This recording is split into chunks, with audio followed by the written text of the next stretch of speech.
Ahora nuevos planes con más gigas. WOM, nadie te da más. Universidad Bernardo O'Higgins, admisión 2022. Clínica Dental Cumbre. Estuvimos, estamos y estaremos contigo. Y El Discípulo del Chef, nueva temporada, miércoles y jueves por el Prime. Presentan Chilevisión Noticias.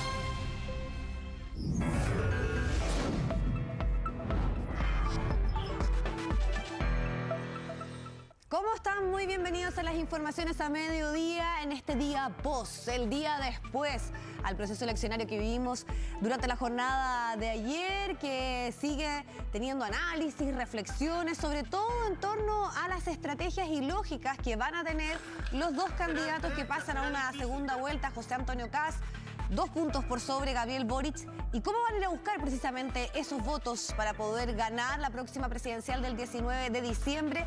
Ignacia Jiménez nos va a contar en qué actividades, cuáles fueron las convocatorias o más bien las acciones de campaña o las señales que dieron durante el día de hoy. ¿Cómo estás, Ignacia?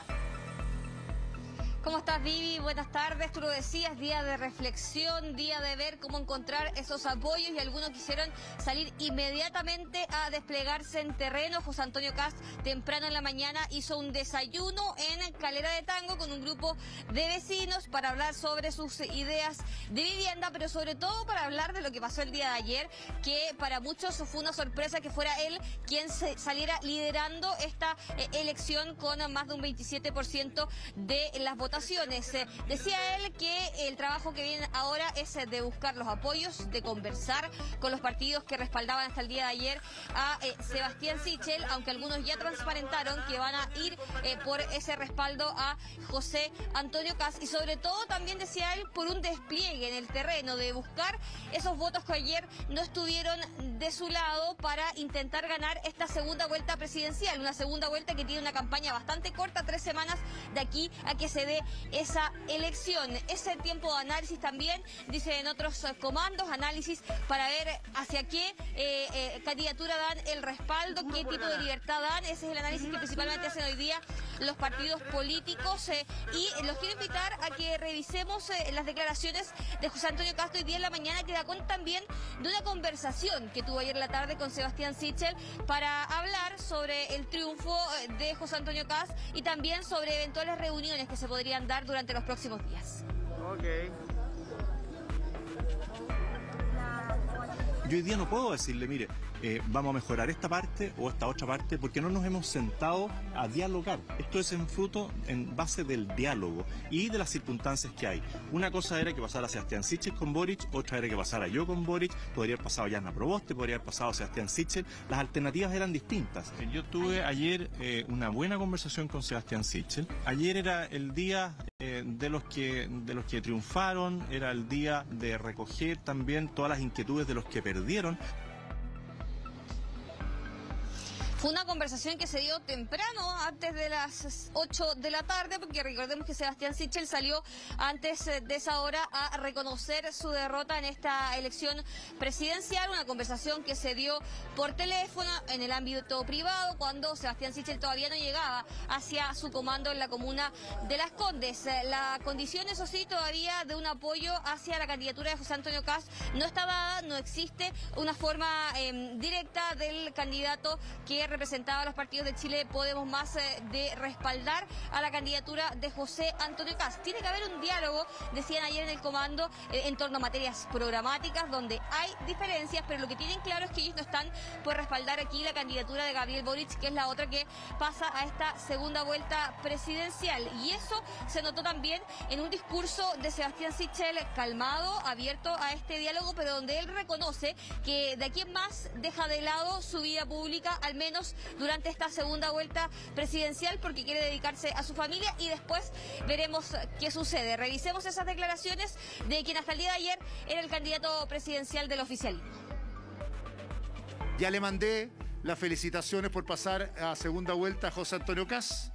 Mis felicitaciones para él. Como lo dije hace algún tiempo, no voy a votar en segunda vuelta por Gabriel Boric, y cualquier otra decisión al respecto la comunicaré hoy día. Es evidente que por la candidatura izquierda no voy a votar, pero que tengo diferencias programáticas con José Antonio Kast, que estoy dispuesto a conversar hacia adelante. Y ese tema programático es el que ahora tienen que dialogar los partidos con la candidatura de José Antonio Kast. La candidatura se ha mostrado abierta, dice en el programa, no está escrito en piedra, tienen tiempo para poder conversar y esas conversaciones se van a ir dando durante los próximos días. Ayer vimos un gesto desde la UDI que fue a respaldar a José Antonio Kast a su comando en la noche, también desde RN, donde llegó el vicepresidente hasta ahí, hasta la comuna de Las Condes. Quien está todavía en dudas es Evópoli, Evolución Política, que el día de mañana va a tener una reunión interna para poder definir cuál es la postura que toman como partido político. Eso lo daban cuenta hoy día varios militantes de los distintos partidos de Chile Podemos Más, e incluso hoy día Manuel José Sandón pone sobre la mesa este tema programático del que yo les hablo para buscar un punto que les permita ver si es que respaldan o no la candidatura de José Antonio Kast, porque tienen diferencias sobre todo también en materia económica. Revisemos esas declaraciones. Junto con agradecerle a Sebastián Sichel, apoyamos y vamos a estar desde el minuto 1. De hecho, estuvimos con José Antonio Kast ayer, lo fuimos a dar al comando, conversamos con él. Creo que cuando tú le preguntas a cualquier persona que haya analizado técnicamente los programas de gobierno, por ejemplo, de Sebastián Sichel, desde la perspectiva de realidad, de lo que se podía, de lo que se puede concretar en esos programas de gobierno, te decían, el programa de Sebastián Sichel es un programa concreto, que tiene medidas concretas que pueden ser realizables. Y el programa de gobierno de José Antonio Kast, en ese sentido, yo creo que tiene que recoger muchas cosas del programa de Sebastián Sichel. Yo, ponte tú, no voy a votar por Boric, por la izquierda, y menos porque está con el Partido Comunista. ¿Ya? Pero hoy día, si tuviera que votar hoy día, yo con el programa de Kast no voto. Prefiero no votar. No estoy con ese programa. O sea, ¿está condicionado su voto? Por supuesto. Yo aquí creo que si Kast es capaz de congregar y cambiar su programa y darle fuerza al tema social, si Kast es capaz de, como él dijo, de que su programa no está escrito en piedra y que es capaz de abrirlo y conversar y llegar a acuerdos y ampliar esto, perfectamente puede tener orden y puede tener cambios. Vivi, eso es lo que pasa en la centro derecha en nuestro país. No es la única candidatura que ayer gana en esta elección presidencial y pasa una segunda vuelta. La otra es la de Gabriel Boric, que pasa con cerca de un 24% de los votos a este balotaje, donde también se tiene que existir un trabajo de diálogos, porque no todos han sido muy claros en la centroizquierda de entregarle su apoyo de manera directa, y también hay temas programáticos que frenan a algunos para entregarle su respaldo a la candidatura de Apruebo Dignidad. Gabriel Boric tuvo una celebración ayer rodeado de sus adherentes, miembros del Partido Comunista, incluso presentes en esa actividad a las afueras de su comando. Recibió los respaldos, por ejemplo, de ex candidatos a la primaria de Nuevo Pacto, de la otro sector de la oposición.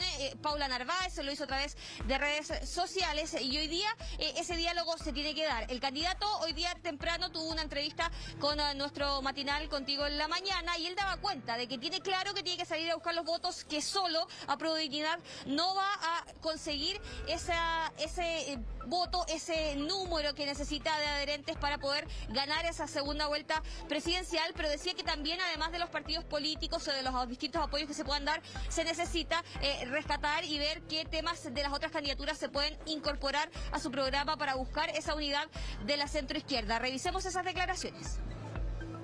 ¿Cuánto son 2 puntos de diferencia?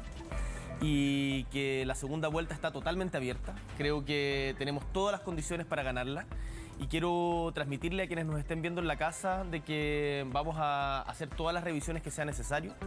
Entiendo de que hay una preocupación por el presente, por las angustias del presente que tenemos que ajustar, y en ese sentido creo que nuestros proyectos son muy distintos con el de José Antonio. Lo que viene ahora es transmitir desde mi parte esperanza de que es posible cambios, pero con certeza ahora.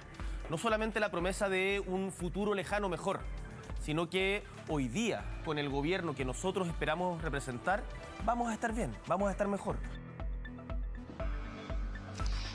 Y hay que ver cómo ese discurso de Gabriel Boric cambia eventualmente durante las próximas semanas para convocarlos a todos, porque Jasna Proboste ayer era clara, decía que la DC, o al menos ella, no van a entregar al final un cheque en blanco, como se ha dicho, a la candidatura de Gabriel Boric con un respaldo irrestricto, que hay que dialogar, que hay que conversar, decía ella, que hay que ver cuál va a ser el discurso de aquí en adelante, el mensaje de aquí en adelante de Gabriel Boric. Lo mismo ha hecho, por ejemplo, Eduardo Artés, que dejó en claro que él no apoya a José Antonio Kast, pero tampoco evidenció un respaldo a Gabriel Boric. Distinto es lo que hizo ayer en la noche Marco Enríquez Ominami, que se fue y se cuadró detrás de la candidatura de Gabriel Boric. Todo un escenario que hoy día, yo te decía, Vivi, al inicio de este contacto, tiene que darse en medio de diálogos, de conversaciones, muchos dicen de negociaciones en el mundo político, para poder ver cómo se traducen esos cambios eventualmente programáticos o de discurso en respaldos hoy día a la candidatura de Apruebo Dignidad. Revisemos parte de esas declaraciones, de esos discursos que dan ayer estos candidatos presidenciales de la centroizquierda, que no pasan a segunda vuelta y que hoy día ven cómo se puede traducir eso en un respaldo a la candidatura de Gabriel Boric.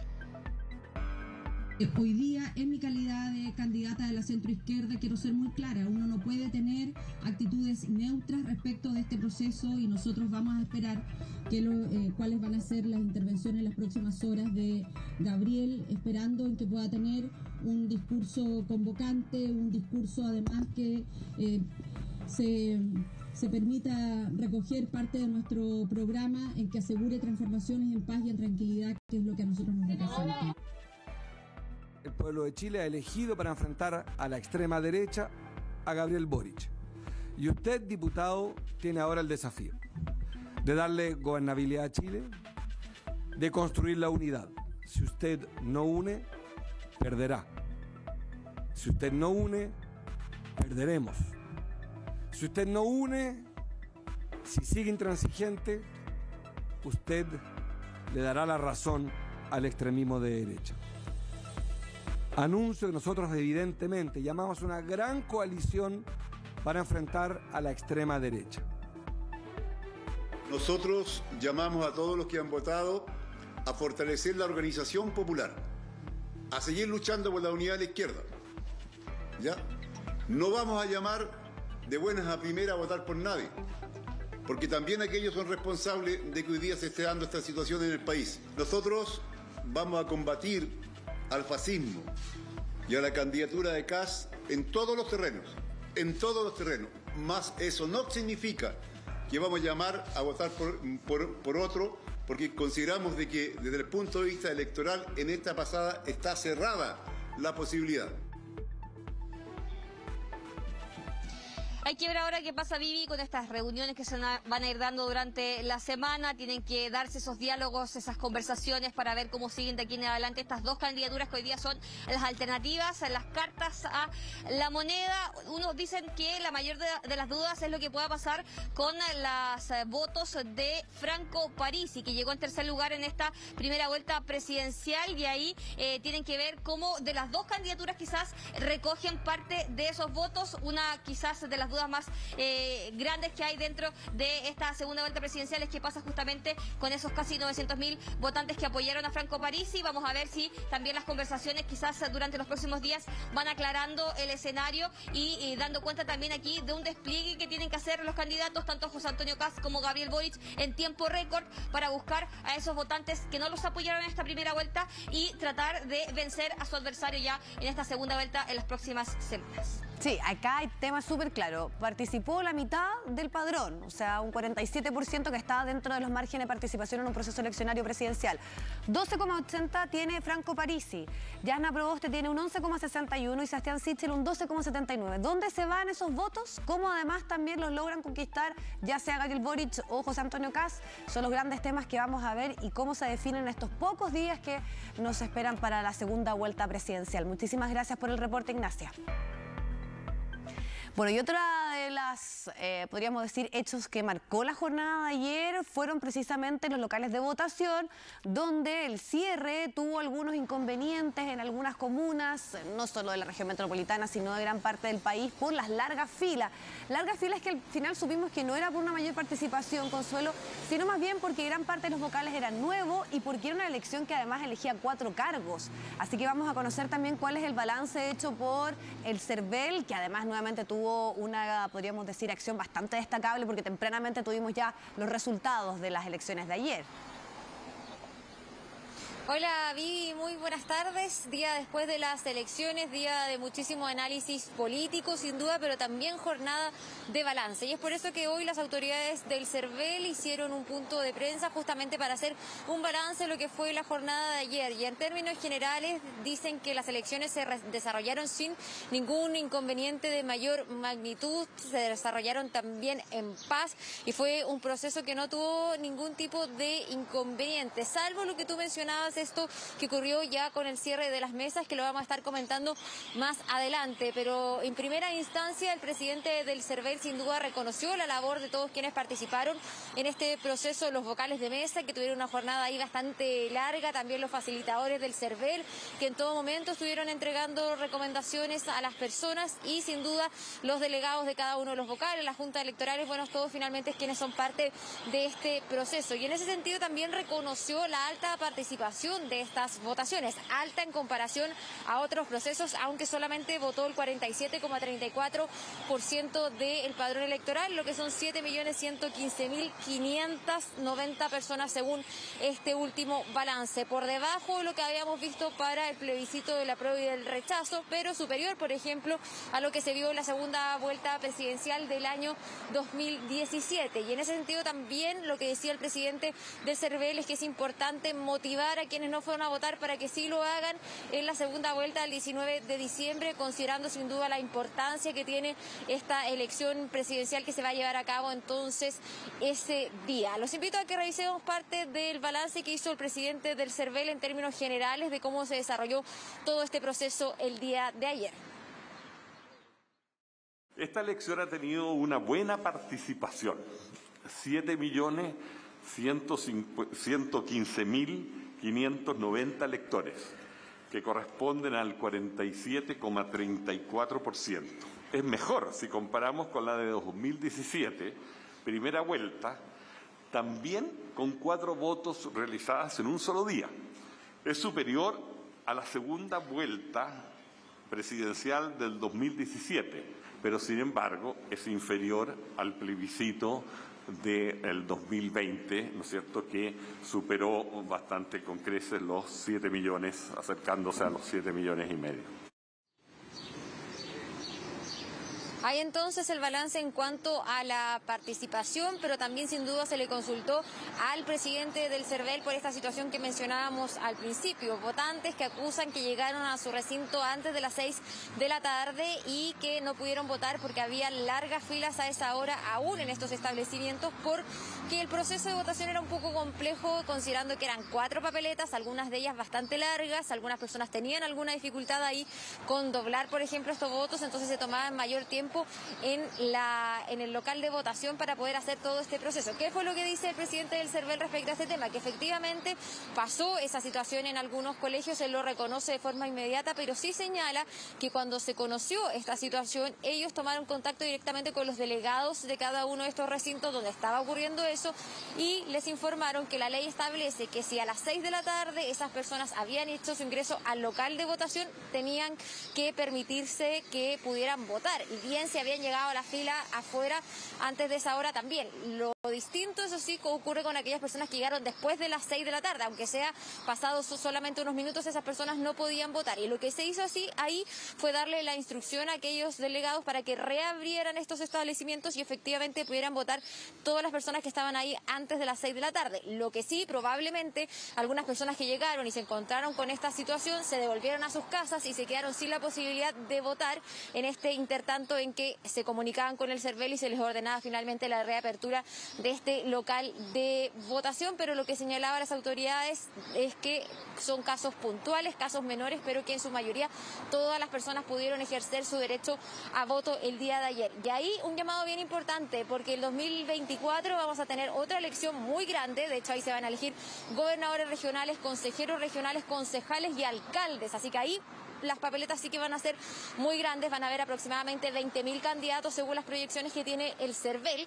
Por lo tanto, habrá que evaluar si se puede extender este horario o bien ver la posibilidad de hacer las elecciones en 2 días o otro tipo de medidas. Eso fue el llamado que hizo el presidente del CERVEL, a evaluar qué se puede hacer para evitar este tipo de situaciones, porque además no lo habíamos visto tampoco en años anteriores. Escuchemos lo que dijo entonces el presidente del CERVEL respecto a este tema. Se produjeron aglomeraciones en ciertas horas. La hora de cierre de las mesas está fijada en la ley. El CERVEL no puede modificarla en el último momento.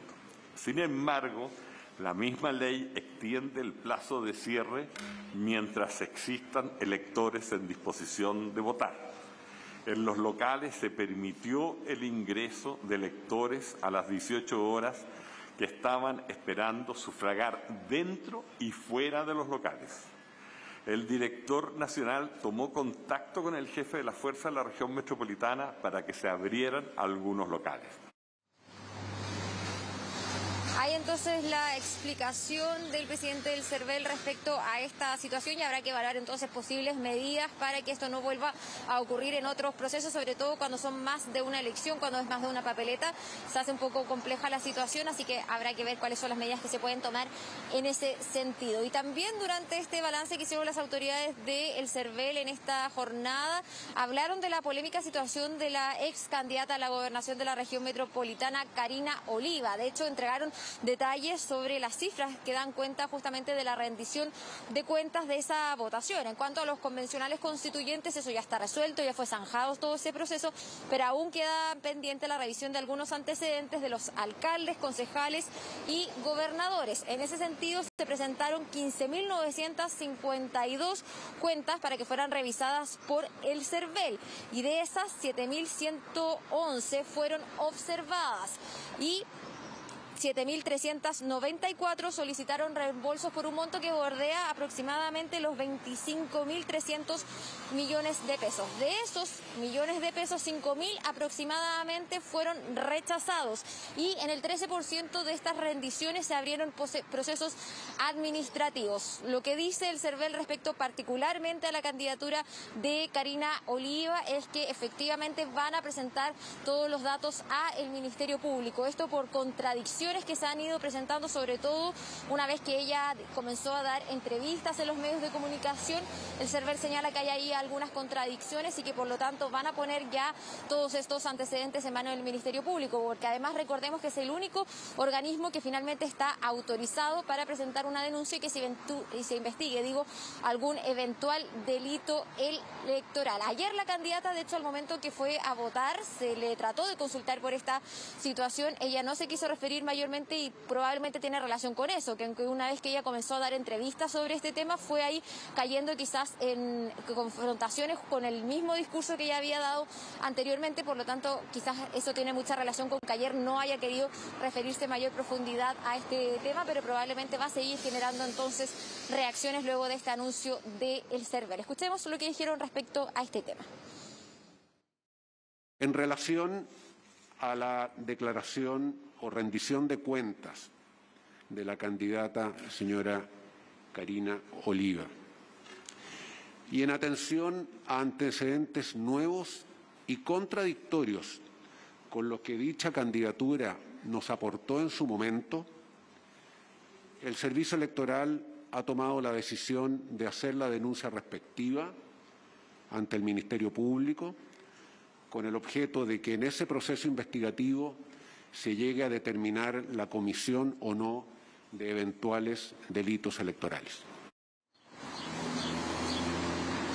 Se van a investigar entonces que hayan existido eventuales delitos electorales durante la campaña a la gobernación de la región metropolitana de Karina Oliva. Ella además tuvo malos resultados, podríamos decirlo, el día de ayer porque seguía siendo candidata a senadora, así que probablemente también este es otro golpe para ella y también sin duda para el Frente Amplio. Probablemente se van a ir produciendo reacciones luego entonces de este anuncio que hizo el CERVEL durante esta jornada. Sí, quedamos pendientes de esa información, pero probablemente lo que ocurre en la segunda vuelta es que va a ser un proceso más rápido porque es una votación mucho más corta, así que algunas de las problemáticas que se vieron ayer y porque se van a repetir los vocales, así que ya habrá un mayor conocimiento pensando en esta dificultad y que no todos entendían efectivamente la ley, ¿no? Que a pesar de la fila o que hubiese gente, se los debía dejar votar. Muchísimas gracias, Consuelo, que estés muy bien. Bueno, vamos a seguir analizando resultados porque no solo en las presidenciales hubo atención respecto a lo que se dijo ayer, sino también en las parlamentarias y en cómo va a quedar un poco conformado el Congreso. Tenemos ya la comunicación con Ivo Goich que nos va a detallar respecto a cuáles fueron las sorpresas y también los grandes perdedores siempre que dejan estas elecciones. ¿Cómo estás, Vi? Muy buenas tardes. Te adelanto desde ya que para el próximo presidente de Chile, ya sea José Antonio Kast, ya sea Gabriel Boric, no va a ser nada de fácil por cómo quedaron conformados, por supuesto, el Senado y también la Cámara de Diputados, porque ayer se jugaba mucho esto, 9 regiones del país, por ejemplo, y elegían, renovaban sus senadores, todos los diputados también, muchos de ellos fueron a la reelección, por lo que quedaron conformadas de distintas formas y te puedo decir que esto está bastante apretado para lado y lado. Te contaba, 9 regiones del país eligieron representantes al Senado, que en marzo del próximo año aumenta su número de 43, que son actualmente los senadores, a 50 el próximo año.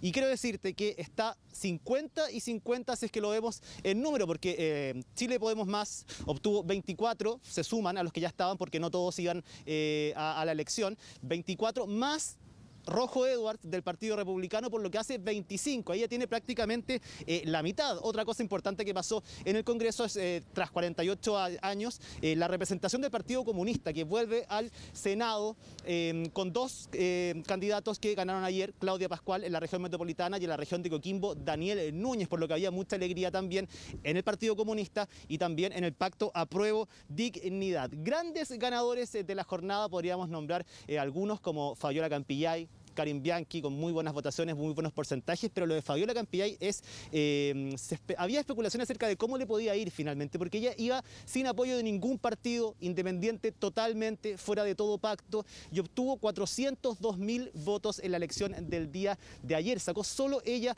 más del 15% de la elección de la región metropolitana, lo que la hizo ser la candidata más votada de todas estas elecciones parlamentarias y por supuesto le entrega un lugar en el próximo Senado. Y perdedores, muchísimos, muchísima gente que conocidos, algunos que iban a la reelección, algunos que se cambiaban de región para poder entrar nuevamente al Senado, y entre ellos está Jaime Mañalich, Jacqueline Van Rysselberghe, Ena von Baer, Marcelo Díaz, Karina Oliva, Guillermo Tellier, que tampoco consiguió el cupo acá en la región metropolitana, y Marcela Sabat, entre otros. Pudimos conversar las celebraciones del día de ayer, las primeras impresiones con 2 de los candidatos que fueron electos acá en la región metropolitana, Vivi, José Manuel Rojo Edwards y también la gran ganadora de la noche quizás, Fabiola Campillay. Te invito a escuchar sus declaraciones.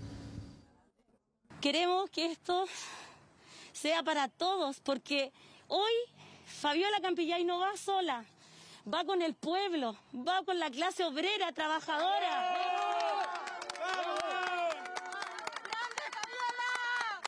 A esos lugares de poder en donde siempre se nos negó. Hoy Fabiola entra por el pueblo y va a legislar para el pueblo y con el pueblo. Y no va a haber nadie. Estamos muy contentos, se jugó la primera parte del partido, tenemos un parlamento con muchos republicanos, vamos a hacer todo lo posible porque José Antonio sea el próximo presidente de Chile, que haya un cambio en libertad, en orden, no más apoyo a la violencia ni liberar a delincuentes, que hayan quemado pymes, iglesias, que vuelva al sentido común, que no nos roben nuestros ahorros, cosas que son normales, el sentido común ha primado. Yo espero que en la segunda vuelta se vuelva a repetir esto y los republicanos tenemos para rato, tenemos un piso pero no tenemos techo. Eso en relación entonces vi al Senado y la Cámara de Diputados también hubo muchísimos cambios porque de los 155 integrantes de la Cámara de Diputados, 98 son nuevos, personas que no estaban en el periodo anterior. Y un dato muy importante también es que aumentó la presencia femenina en la Cámara de Diputados, pasando de 36 diputadas a 55, por lo que podríamos hablar que hay más de un tercio de mujeres en el próximo Cámara de Diputados que comienza a trabajar en el mes de marzo. También en la Cámara de Diputados hay sorpresas porque hay nuevas representaciones políticas, nuevos grupos que no estaban dentro de la contabilización que había de los diputados, y dentro de eso está el Frente Social Cristiano, que es el pacto de José Antonio Kast, que logró meter 15 diputados para el próximo periodo parlamentario, y también el Partido de la Gente de Franco Parisi con 6 representantes. Eso se va a sumar, por ejemplo, a los 53 diputados de Chile Podemos Más y también a los 37 diputados de Apruebo Dignidad y 37 también de Nuevo Pacto Social. Así que quedó también muy estrecho ahí en la Cámara de Diputados, y pudimos conversar con estos nuevos representantes, los representantes nuevos, Gonzalo de la Carrera, por ejemplo, del Frente Social Cristiano, quien obtuvo un cupo en el Distrito 11, y también hablamos con Emilio Peña, uno de los voceros del Partido de la Gente, que nos entregaron impresiones acerca de qué esperan en esta nueva representación en la Cámara de Diputados. Los resultados fueron mejores de lo que la gente creía que podíamos lograr. Nos costó mucho inscribir nuestras candidaturas. Feliz porque José Antonio fue primera mayoría. Feliz de que las ideas de libertad hayan podido llegar a sus hogares. Feliz de poder convocar también un proyecto de unidad. Quiero decirle a mi amigo Sebastián Sichel, con quien compartí programa de radio durante mucho tiempo, que se atreva, que invite a las personas de derecha que votaron por él a apoyarnos en esta segunda vuelta, porque necesitamos un Chile libre. Y aquí es muy importante el apoyo de él, como también el apoyo de todos los que votaron por Parisi. Así que este es un proyecto de unidad, los vamos a convocar a todos. El Partido de la Gente nace de una propuesta política independiente, autofinanciada, regionalista y democrática, donde se da la democracia participativa. Y quiero ser enfático en esto, porque muchos medios nos han preguntado cuál es su propuesta en segunda vuelta. Eso lo determinan sus bases. La gente.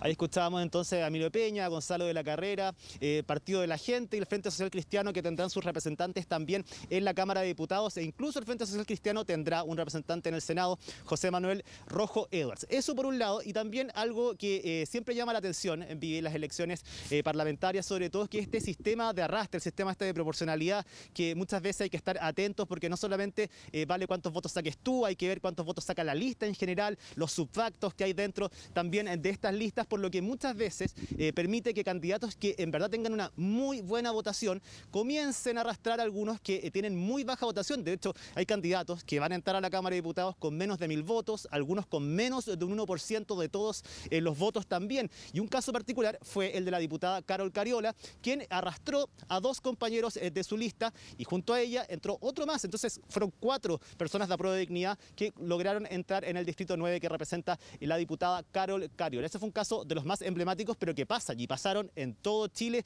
y se veían altos porcentajes en votaciones particulares, pero por este sistema de listas hacía que mucha gente fuera siendo desplazada al final de esta misma. Te invito a escuchar qué fue lo que dijo Carol Cariola acerca de lo que pudo lograr, que a través de su votación pudo incluir también a otros miembros de su lista. Sobre el arrastre, lo que pudimos hacer fue fortalecer un proyecto, ¿no?, de Apruebo Dignidad. Yo sé que hay un cuestionamiento con que haya parlamentarios que sean electos con tan poquitos votos, y entiendo el punto, pero bueno, estas son las reglas del juego. Nosotros al menos en eso creemos que quizás hay que hacer algunos perfeccionamientos. Sin embargo, yo me siento muy contenta y orgullosa de que Apruebo Dignidad en el Distrito 9 seamos mayoría y que tengamos 4 parlamentarios electos. Las reglas del juego entonces y así son, así quedaron compuestos entonces el Senado, la Cámara de Diputados. No solo va a haber trabajo para un próximo gobierno, sino que también, recordemos, para los proyectos que puedan salir y también para el trabajo de la Convención Constitucional, que va a necesitar reformas que exclusivamente tienen que pasar por el Congreso, como el plebiscito dirimente, y en el caso de que necesitar más tiempo para la redacción de la Constitución, también el Congreso tiene que dar la última palabra. Claro, y hubo un acomodo, podríamos decir, bastante distinto en cuanto a las fuerzas políticas en el Congreso, y lo que decías además, un recambio importante, sobre todo en la Cámara Baja. Muchísimas gracias, Ivo, que estés muy bien. Bueno, pero la jornada de elecciones de ayer domingo no estuvo exenta de algunas polémicas. Una de ellas ocurrió afuera del local de votación de Marco Enrique Sominami, donde se registraron agresiones entre miembros del comando y un equipo del programa de televisión CQC. Domingo de elecciones y las polémicas no faltaron. Esto ocurrió afuera del Colegio Particular Regina Pacis de Providencia, lugar de votación de Marco Enrique Sominami. Mientras el candidato del PRO esperaba en la fila para ejercer su derecho a voto, su equipo protagonizaba este momento.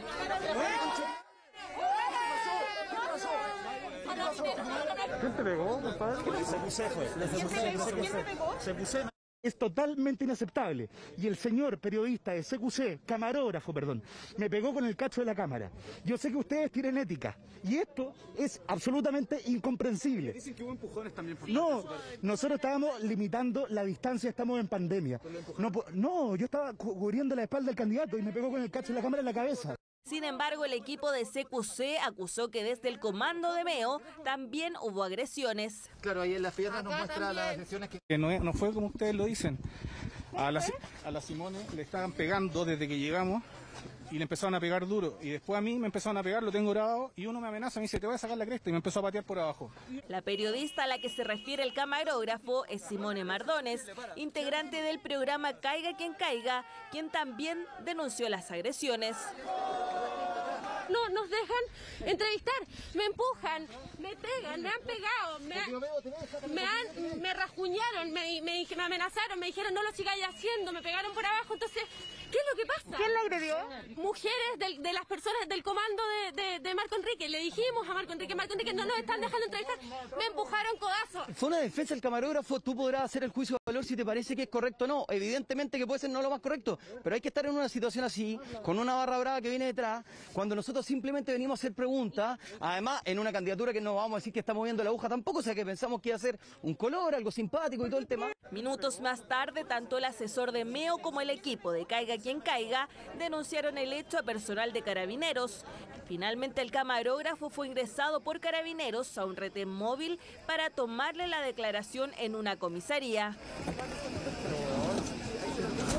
Carabineros obviamente recibe la denuncia de ambas partes, las cuales obviamente tomando esto traslada a estas personas a la 19 Comisaría Providencia y obviamente reservando tanto los elementos de prueba así como también las versiones que presentan ambas personas. Estas se presentan al Ministerio Público. Hechos que por ahora quedarán en manos de la Fiscalía Metropolitana Oriente. ¿Y qué dijo Marco Enrique Sominami? Caminamos juntos hasta que llegó, ustedes me desmintieron, los periodistas están acá, hasta que llegó un camarógrafo y un equipo que le pegó una cámara a alguien. Son los hechos, ahí están las imágenes, punto. Todo lo demás es una polémica a la que me quieren arrastrar, no voy a entrar. Pero no fue el único candidato que debió lidiar con polémicas. Más temprano y en las inmediaciones del colegio Ana Mogas de Paine, local de votación del republicano José Antonio Cast, se registró este momento, protagonizado por el autodenominado Pastor Soto. ¡Váyanse! El único que puede traer paz y seguridad a Chile se llama Jesús. Pero no fue lo único que ocurrió en ese lugar.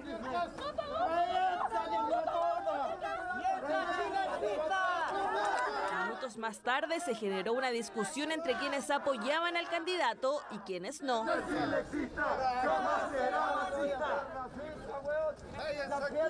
Parte de las polémicas que ocurrieron la jornada electoral de este domingo, pero que no evitaron que miles de chilenos se acercaran a las urnas. Bueno, vamos a dejar por un momento las noticias electorales para ir a otro tema porque un sujeto fue detenido por Carabineros tras ser acusado de intentar secuestrar a una niña de 3 años. Conocemos detalles de esta grave denuncia. Max Frick nos cuenta. ¿Qué tal, Max? Hola Vivi, muy buenas tardes. Y no solamente a esta niña, sino que a 2 menores más de 8 y 10 años. Una situación sumamente extraña que se da ayer cuando todos los focos estaban puestos en la elección presidencial, en el conteo de votos. Bueno, cerca de las 8 de la noche ocurre esta situación en un sector, una plaza de Camino Rinconada en la comuna de Maipú, hasta donde llegó este sujeto de 22 años, quien miró por un cierto rato una plaza donde jugaban niños. Esto le llamó un poco poco la atención a los residentes del sector, pero claro, quedaron impactados cuando él intenta sustraer a 3 de estos menores, un delito sumamente grave. En esos momentos varias personas salieron a encararlo, finalmente fueron los propios residentes de este sector quienes lograron reducirlo y posteriormente lo amarraron a un árbol, llamaron a Seguridad Municipal de Maipú y también a Carabineros de esta misma comuna, que finalmente terminó deteniendo a este sujeto. Gran impacto generó evidentemente en esta comunidad de Maipú, que dicen que si bien se dan algunos delitos en algunos momentos del año, nunca les había tocado pasar por una situación en la cual un sujeto incluso entrara a un hogar, porque 2 de los menores a los cuales se quiso llevar entró hasta el living de una casa para sacarlos desde adentro. Por eso le llamó esto la atención a los vecinos de este sector. Vamos a escuchar declaraciones de los padres de 2 de estos menores que estaban realmente asombrados, todavía un poco atónitos con lo que había ocurrido y no encontraban explicación para qué quería hacer este sujeto para sustraer estos 2 menores. Escuchemos. Traumante, que fue en cosas de segundo, porque el tipo se sentó en la plaza y en eso yo entré a dejar unas cosas que había comprado y salgo y el tipo ya había tomado un niño, y en eso entró a la casa de mi vecina, que estaba mi hijo jugando en el patio con otros niños, y tomó a mi hijo y al otro niño, y ahí tratamos de sacarlo, lo echamos, se dio vuelta a la manzana y volvió. Él se arrancó porque él es mi nieto. Ya. Y alcanzó a agarrar a mi hijo. ¿Qué pensó usted cuando le dijeron que estaban tratando de llevarse a su hijo? Me sentí raro porque eso no pasa aquí en Chile. Claro, los secuestros son extraños. Sí, y aparte que, no sé, aparte que el joven ese que estaba, tiene antecedentes penales también. Lo tomaron detenido y lo tuvieron, creo, amarrado a un árbol ahí. Pero eso fue. Bueno, y finalmente, como ocurre en todas estas situaciones, tras esta detención ciudadana, este sujeto sufrió graves lesiones, como por ejemplo la fractura de su nariz, y además fue desnudado y amarrado a este árbol mientras llegaba la policía. Lo cierto es que Carabineros, tras detenerlo, evidentemente tiene que consultar al Ministerio Público, en este caso a la Fiscalía Local de Maipú, qué hace con el imputado. Rápidamente la Fiscalía comenzó a ver la ficha clínica de este sujeto y se constató que él tenía algunos registros de problemas mentales acreditados por médicos psiquiatras. Por lo tanto, en esos momentos comenzó a reunirse toda la información para saber si era pasado a audiencia de control de detención por este grave delito de sustracción de menor o se le declaraba inimputable, porque por lo menos en esos momentos la ficha médica así lo avalaba. Vamos a escuchar lo que dijo Carabineros con respecto a esta detención de este sujeto que intentó secuestrar a estos niños en Maipú y que fue violentamente agredido por los vecinos del sector. Personal de Carabineros de la 52 Comisaría Rinconada de Maipú se constituyó en determinados pasajes de esta comuna con la finalidad de verificar una detención por civiles. Según vecinos del lugar, manifestaron que un hombre de 22 años habría intentado sustraer a unos menores de edad que se encontraban jugando en una plaza. Vecinos del sector reaccionaron y lo tomaron a este sujeto, al que lo detuvieron, amarraron a un árbol y se lo entregaron posteriormente a personal de Carabineros. Los familiares, ¿no es cierto?, de los niños, que dicen que mientras se encontraban jugando, se les acercó un sujeto y los comenzó a tironear, logrando huir y esconderse en sus domicilios. Bueno, finalmente todo esto fue una gran complicación para las familias de las víctimas, en este caso los menores de edad que también resultaron con lesiones y que debieron ir a constatarlas hasta centros asistenciales, por lo tanto llegaron muy tarde a sus casas. Nos decían los padres de estos menores que poco durmieron ellos y también los niños luego de esta traumática experiencia, pero claro, lo decíamos también al comienzo, había un antecedente de una supuesta deficiencia mental de esta persona que estaba acreditada finalmente por su médico tratante, y es así que el Ministerio Público finalmente decide dejarlo apercibido a la espera de la ratificación seguramente de estos antecedentes médicos, pero lo más probable es que por su estado mental esta persona no pueda enfrentar a la justicia porque no está en condiciones mentales de poder entender un proceso penal, y así lo entiende la justicia, dejándolo por lo menos en libertad. Vamos ahora a escuchar las declaraciones de una vecina que fue testigo de esta detención ciudadana y que quedó impresionada al saber cómo operaba este sujeto en el sector, no lo habían visto nunca y decía que realmente generó mucha preocupación. Escuchemos. Nadie lo conocía al tipo y era joven. y no andaba ni curado ni nada porque los niños lo vieron muy de cerca porque los tomó del cuello, los agarró, los arrastró. De hecho, los niños tuvieron que ir a contratar lesiones. O sea, intentó llevárselo, era un secuestro. Sí, porque se metió hasta la casa de uno de los niños a sacarlo de adentro. ¿Niños chicos estamos hablando? ¿De qué edad? 8 años. Y gracias a que los vecinos actuaron, lo amarraron al árbol a esperar que llegara la policía. Bueno, Vivi, un hecho sumamente grave. Claro, estas familias pasaron por un momento bastante angustiante al momento de que esta persona ingresó a sus hogares, sacó a los niños a la fuerza, a otros incluso los tomó desde una plaza, por eso que los vecinos reaccionaron de esta forma. Claro, no es la forma tampoco de detener a una persona a golpe. Se supone que la ley faculta a cualquier ciudadano chileno a poder retener a una persona a la llegada de carabineros, pero evidentemente sin causarle lesiones. Claro, ellos estaban bastante molestos con el actuar de esta persona que finalmente terminó constatando la Fiscalía que tenía problemas mentales y probablemente va a ser inimputable por los delitos que se pretendían acreditar, en este caso la sustracción de menor, que es un delito sumamente grave y tiene penas de cárcel bastante altas en nuestro Código Penal. Perfecto, Max, muchas gracias por el reporte. Que estés muy bien. Ya estamos de vuelta, de regreso.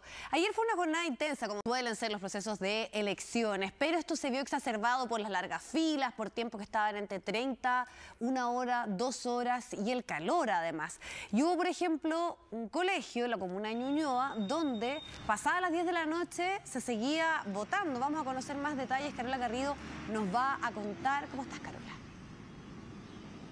¿Cómo estás, Vivi? Muy buenas tardes. Sí, precisamente uno de nuestros equipos pudo constatar anoche ahí en terreno cómo la gente votó incluso hasta pasadas las 10 de la noche. Todo esto ocurrió en el colegio Preciosa Sangre, ubicado en la comuna de Ñuñoa, que hasta altas horas de la noche seguía con largas filas en su interior a la espera de poder sufragar. Las personas comenzaron a dar cuenta de esta situación incluso a través de las redes sociales, mostrando que de todas formas, aunque a lo mejor habían llegado tarde, les habían entregado la posibilidad de poder votar. Pese a que en televisión muchos ya estaban viendo desde sus casas que el 70% aproximadamente de las mesas ya estaban escrutadas, estaban entregando esos resultados a nivel nacional. Sin embargo, en este colegio la gente al interior seguía haciendo filas esperando para votar. El problema fue, y lo vimos ayer, ¿cierto?, en reiterados locales de votación, que hubo mucha gente que llegó al filo de la hora. Algunos pudieron entrar, se los permitieron, y otros se quedaron sin la opción de hacerlo, lo que a su vez generó muchísima molestia. Veamos parte de las declaraciones que nos entregaron estos votantes que llegaron al colegio de Ñuñoa y que se quedaron hasta muy tarde para poder votar. La verdad es que vine finalmente 2 veces, pero la primera vez vine con mi hijo, temprano, como a la hora del almuerzo, hacía un color horrible, por lo cual me tuve que devolver, hice la cola media hora, después fui a la casa y volví ya próximo a las 5:30 de haber estado acá. Eso, hasta esta hora. Y de repente pocas urnas en la sala, porque la me tocó a mí, porque había 2, en otra oportunidad creo que había hasta 4. Bueno, yo creo que volver a los 2 días de votación a lo mejor es conveniente. ¿Y crees que faltan medidas por parte del Servicio Electoral para evitar esto? Yo pienso que sí. Yo creo que hubo demasiadas ganas de votar en esta oportunidad y se colapsó el sistema. A ver si para la próxima sale un poquito más expedito. ¿Por qué quedarse al final hasta esta hora? Porque vale la pena. Yo creo que es el deber de todo ciudadano hoy votar y plasmar un voto y que tengamos un país distinto. Todos esperamos un Chile distinto. Mira, llegué como a las 6:15 y ahorita fue que salí nada, para votar simplemente como hijo de madre chilena, ver la mejor posibilidad y los mejores beneficios para el país. La gente igual estaba súper cansada, pero sentían que el voto era súper necesario. Claro, lo que pasó además fue que tal vez muchas personas pensaron que no iba a ser tanta la gente que iba a asistir a votar. Se confiaron, tal vez almorzaron tranquilos en sus casas y a la hora que decidieron salir ya se encontraron con filas de varias cuadras incluso en algunos locales de votación, y eso claramente fue retrasando el proceso porque además eran 4 votos los que había que emitir, doblar, echar otra vez a la urna, así es que eso también claramente hizo que la votación fuera más larga de lo habitual. Hubo caos también en otros centros de votación, pero a diferencia de lo que ocurrió en Ñuñoa, por el cierre de puertas, hubo muchas personas que reclamaron que se quedaron sin poder participar en estas elecciones, pese a que aseguraban que habían llegado minutos antes de las 6 o bien a las 18 horas en punto. Allí hubo una confusión en el fondo en muchos de estos locales, porque había encargados que decían que las mesas se tenían que cerrar a las 6 de la tarde, siempre y cuando no hubiera ningún elector que estuviera haciendo fila al interior o al exterior del colegio. Sin embargo, hubo otros que tomaron la determinación de solo permitir votar a quienes ya se encontraban a las 6 de la tarde al interior de los recintos, y eso, claro, generó molestia con los que llegaron al filo de la hora o con los que derechamente llegaron tarde. Veamos parte del ambiente de una situación puntual que se vivió allí en la comuna de Recoleta, aunque este caso se replicó también en Maipú y en Puente Alto, entre otras comunas, y veamos también el descontento de la gente que se quedó afuera sin poder votar.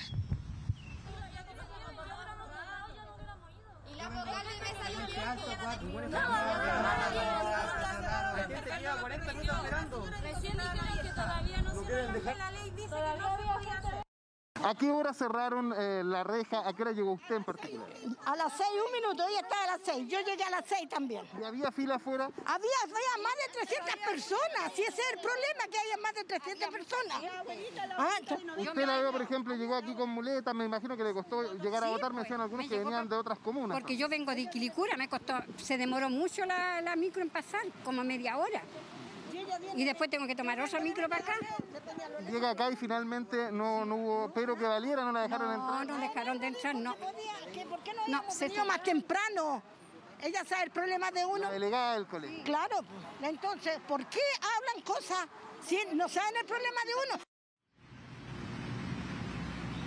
Bueno, había personas que decían, por ejemplo, que ayer tuvieron que trabajar, que salieron a la hora justa, que también tenían que desplazarse de una comuna u otra, y eso no les permitió llegar a tiempo. De hecho, en un colegio, en el Colegio Alicante del Sol de la comuna de Puente Alto, la gente se abalanzó sobre la reja del recinto de votación, y allí la delegada del CERVEL salió a explicar, desestimando también la posibilidad de ingresar al lugar, porque dijo que había esperado 20 minutos extra para cerrar la puerta. Les estábamos mostrando recién las declaraciones de la comuna de Recoleta. Bueno, allí también el encargado del CERVEL salió a dar explicaciones y esto fue lo que dijo.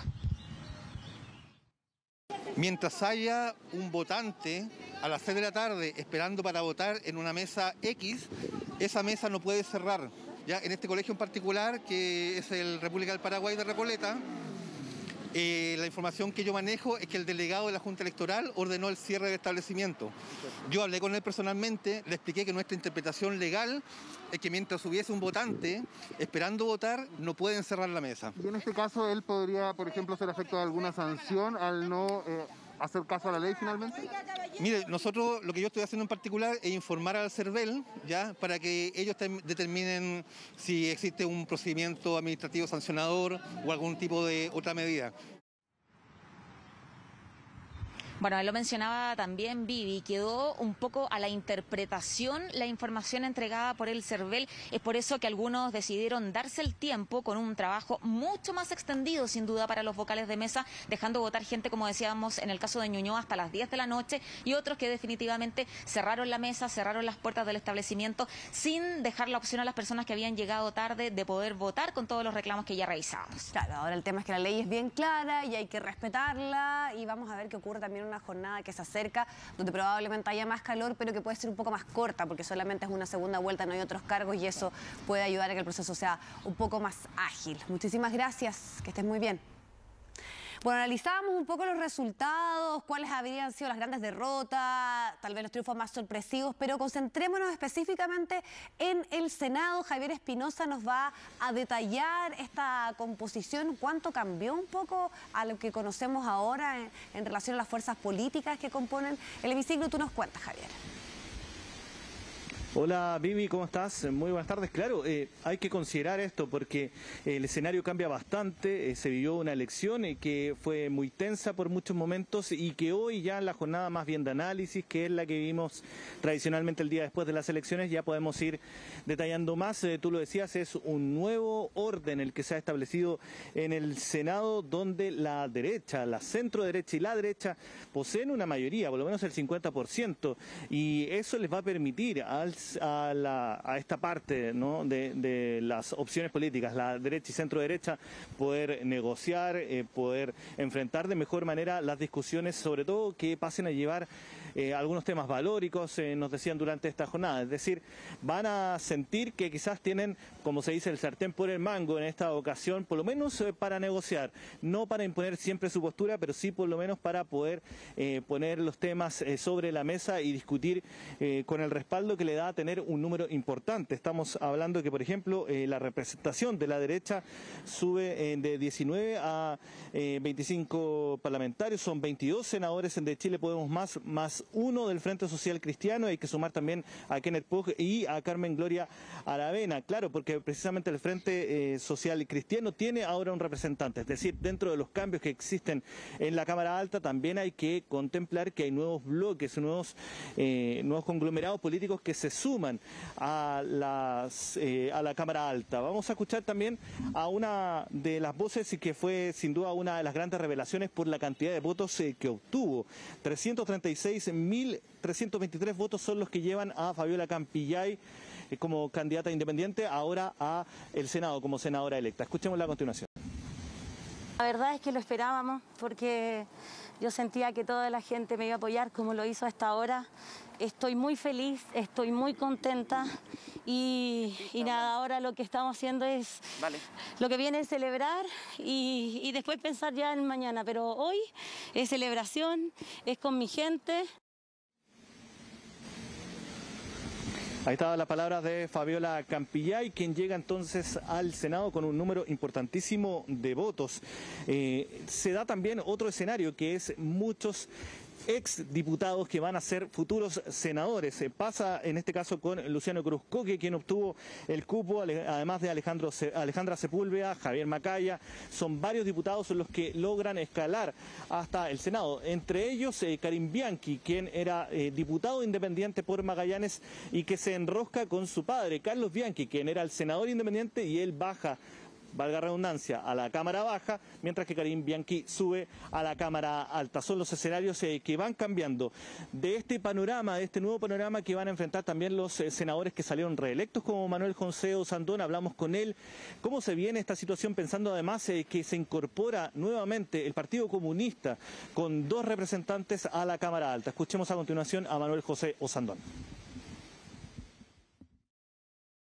Yo lo planteé desde el principio al presidente del partido de Renovación Nacional, Francisco Chaguán, de que todos en la centro derecha siempre hablan del presidente, que es muy importante, o la presidenta, pero el Parlamento es fundamental para poderle dar estabilidad. Y yo creo que con esta composición vamos a mostrarle a Chile la importancia que tiene en las políticas públicas tener un Parlamento que nos obligue a conversar, que nos obligue a llegar a acuerdos. En el fondo el Partido Comunista igual sigue siendo una minoría, la gente en Chile la mayoría le tiene miedo al Partido Comunista. Si lo importante, más que los que tengamos al frente, cuántos somos nosotros y si es que somos capaces de conversar. Y desgraciadamente en esta etapa que me ha tocado vivir, nos han arrasado. O sea, cualquier cosa que plantee el gobierno, y sobre todo con el defecto de este gobierno que no es capaz de hacer un trabajo prelegislativo, eso para que la gente entienda, conversar antes con los parlamentarios y mandar los proyectos, que el presidente nunca lo ha querido hacer. Entonces al final el gobierno presentaba un proyecto, o se lo rechazaban o tenía que cambiarlo.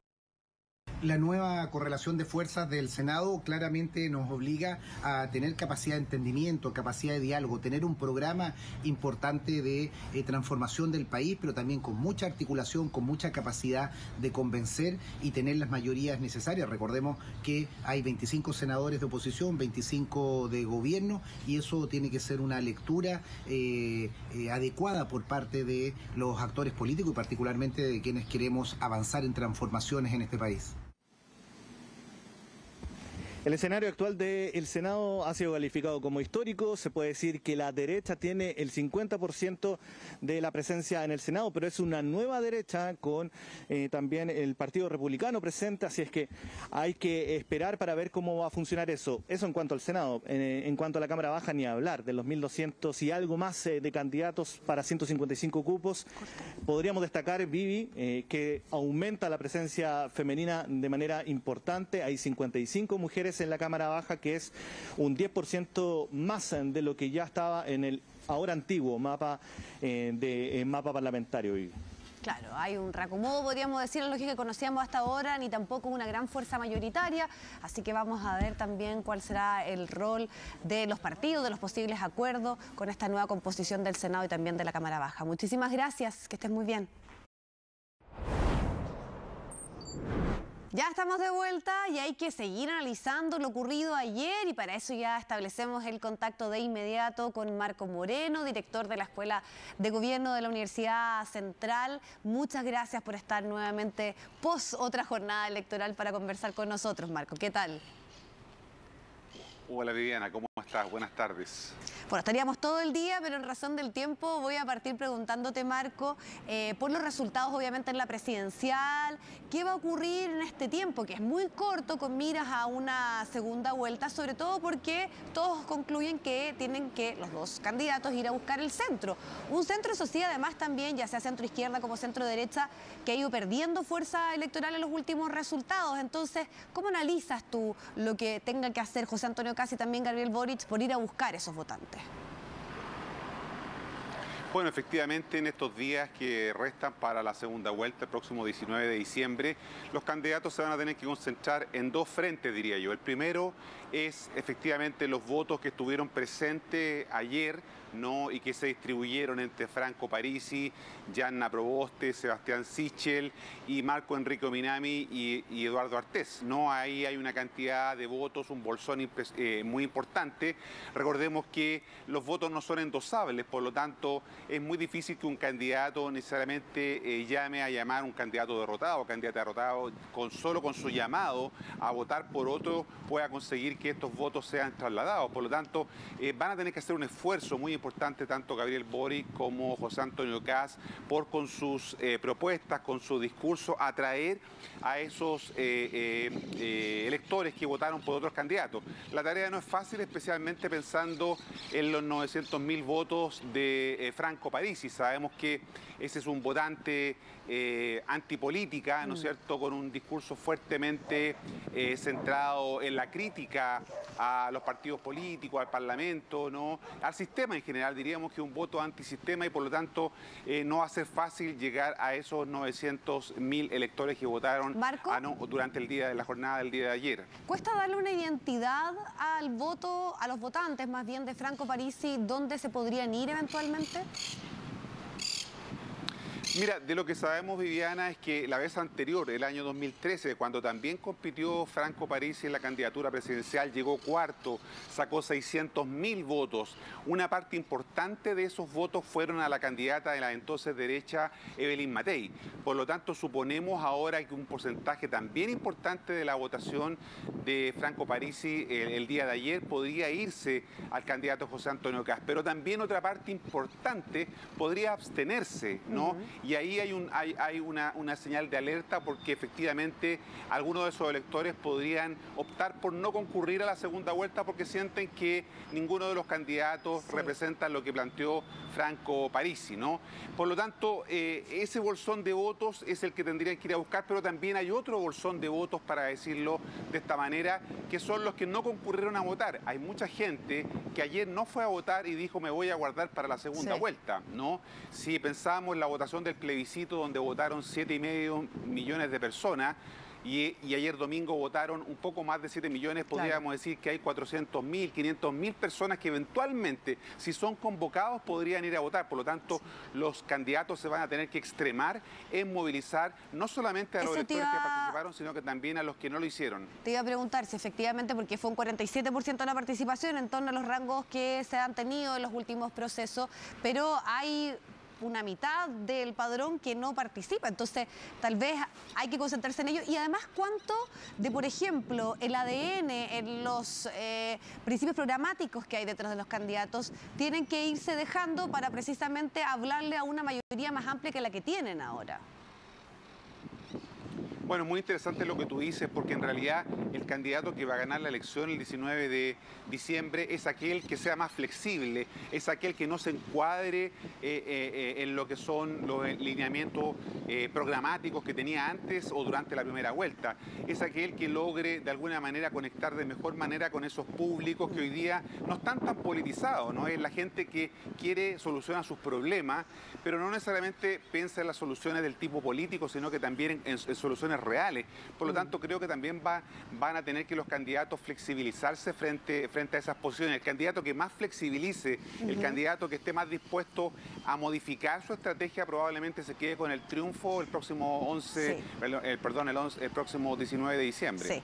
Marco, la gran sorpresa para muchos, en la que sí, eso sí hay que reconocer que las encuestas no se equivocaron, fue el tercer lugar de Franco Parisi.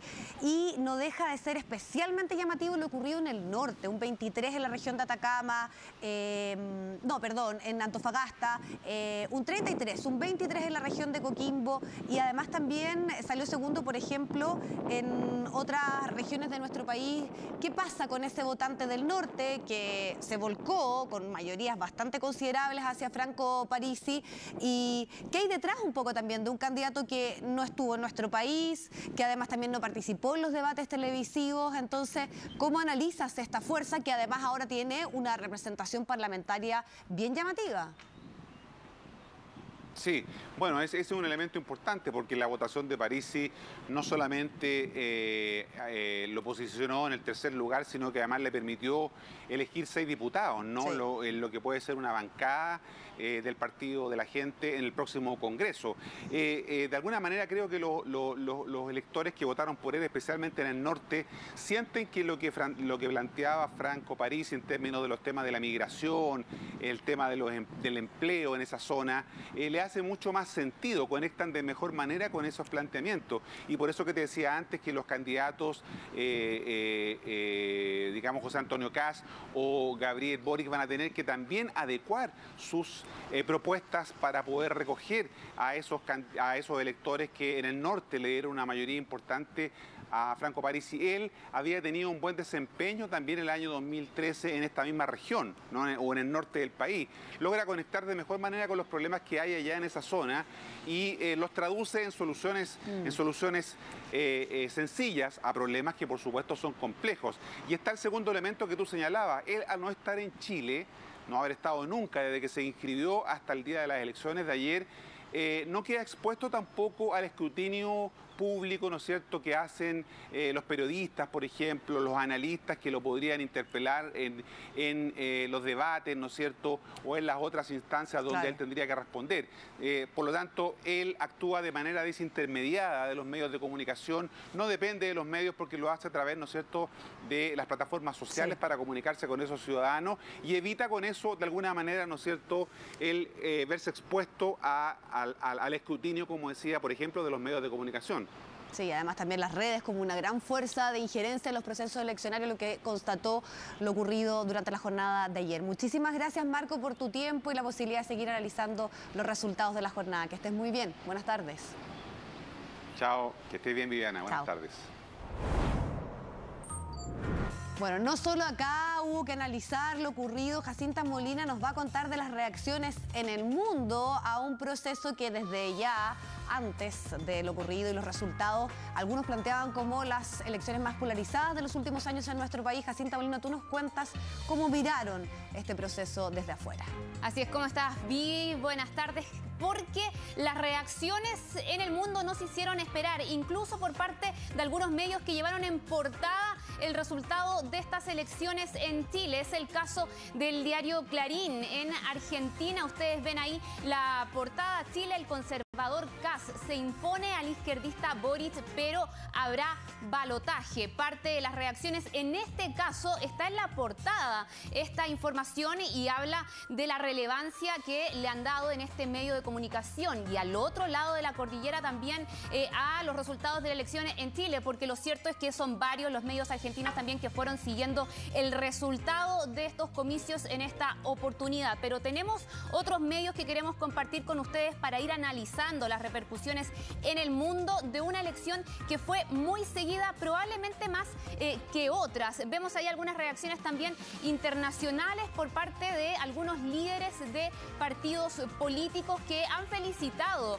a José Antonio Kast. Es el caso de Santiago Abascal del partido Vox en España. Pero tenemos ahí, claro, ahí vemos este mensaje en Twitter publicado durante la madrugada para nosotros que dice: enhorabuena y adelante José Antonio Kast, una figura de la ultraderecha española que sabemos ha establecido lazos también con el ganador de la primera vuelta presidencial acá en nuestro país. Y habíamos visto ahí de reojo, lo volvemos a poner en nuestro wall, lo que ha sido también la cobertura del diario británico The Guardian, con esta nota del corresponsal en Santiago, John Bartlett, que habla entonces del populista de extrema derecha y un ex líder de protesta que pasan a la segunda vuelta en la elección en Chile. Parte de las reacciones en este caso de este medio británico que hace un seguimiento a lo que fue toda la jornada de votación y también a los resultados que se fueron conociendo anoche. Vamos a revisar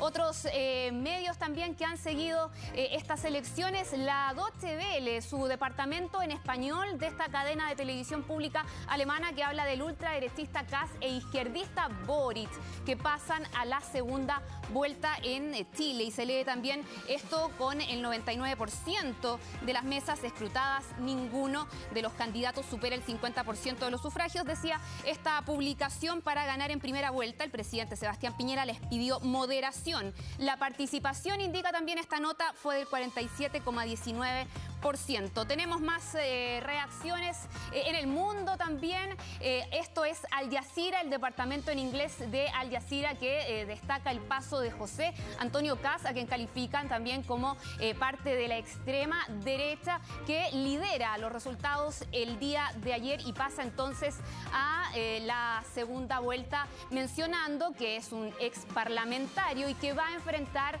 al activista de izquierda Gabriel Boric en la segunda vuelta el próximo 19 de diciembre. Tenemos otros medios de comunicación también del mundo que han reaccionado a esta noticia. Esta es la edición impresa del diario Folha de Sao Paulo en Brasil. Hay que mencionar que en esta nación sudamericana han prestado muchísima atención a estos resultados y en este caso se lee entonces: Kast y Boric van a disputar la segunda vuelta en la presidencial de Chile. Una nota firmada por la corresponsal en nuestro país, Silvia Colombo, que habla también de toda la jornada de votación. En todo caso, esa es la edición impresa que hasta ese momento en su publicación tenía el 85% de los votos escrutados y habla que el pinochetista, dice este medio, tiene el 28,1% y el izquierdista el 25,4%. Sabemos que esa diferencia después se fue estrechando con el paso de las horas. Pero ojo, hay reacciones también entre figuras políticas del mundo. Lo decíamos, veíamos ahí un Twitter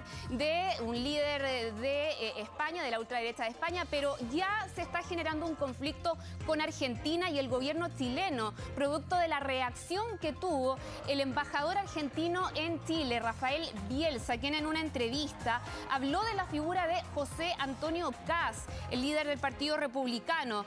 Dice el embajador en nuestro país que Kast es de derecha pinochetista y rupturista. Se propone desmantelar el Estado.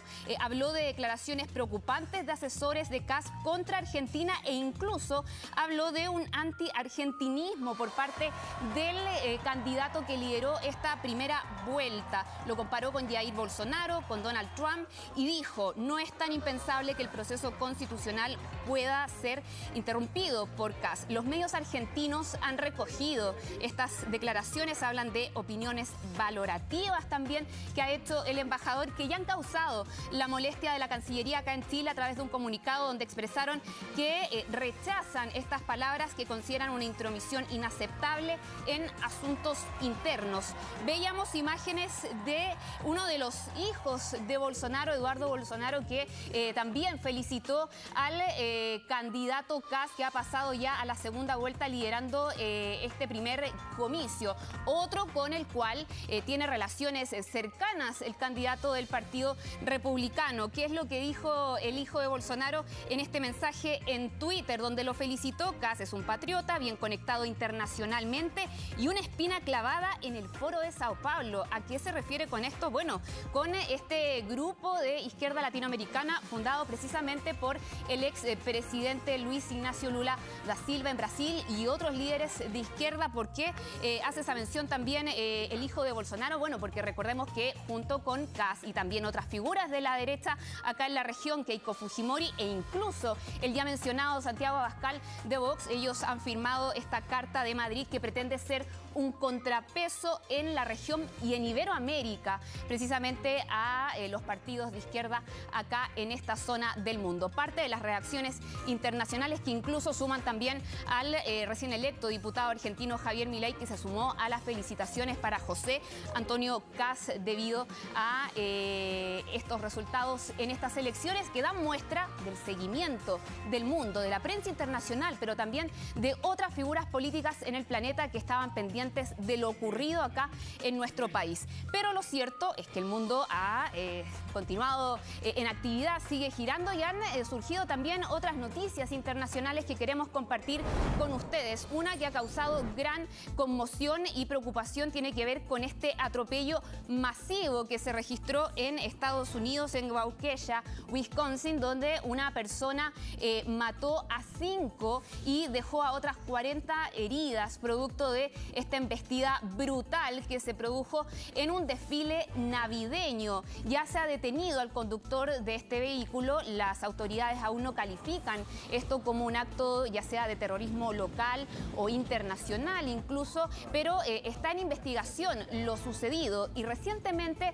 han surgido algunas declaraciones de fuentes policiales allegadas a estas primeras indagatorias que hablan de que este sujeto, que ya ha sido detenido, estaría incluso, o hay indicios de que estaba huyendo de otro incidente cuando llegó a la zona donde se estaba realizando este desfile, causando gran conmoción, por cierto, pero también esta acción que ha generado muchísima preocupación en los Estados Unidos, principalmente con una serie de actividades de fin de año también de este tipo que están programadas para esta fecha, y estas imágenes sin duda brutales de ese momento, un nuevo momento violento que se vive en los Estados Unidos.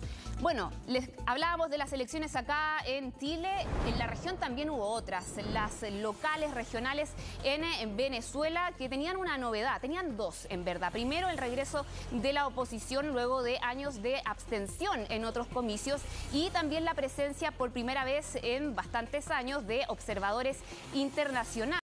Lo cierto es que en estas elecciones hubo una bajísima participación, poco más del 40%. El chavismo se proclamó como ganador en gran parte de las regiones de Venezuela, 20 de las 23 gobernaciones, de hecho, además del gobierno de Caracas, y la oposición, que recordemos regresaba a estos comicios, pero de manera muy fragmentada, se quedó con 3, Nueva Esparta, Zulia y Cojedes. Parte de estas elecciones que fueron criticadas en todo caso por algunos organismos internacionales, pero que con esto el régimen buscaba también dar de cierta manera credibilidad a un sistema que ha sido cuestionado en el pasado, ahora que se integraba la oposición con la cual, recordemos, el diálogo sigue suspendido, y que uno de los primeros acuerdos que se había gestado era precisamente este retorno a las urnas, pero en un panorama de muchísima fragmentación.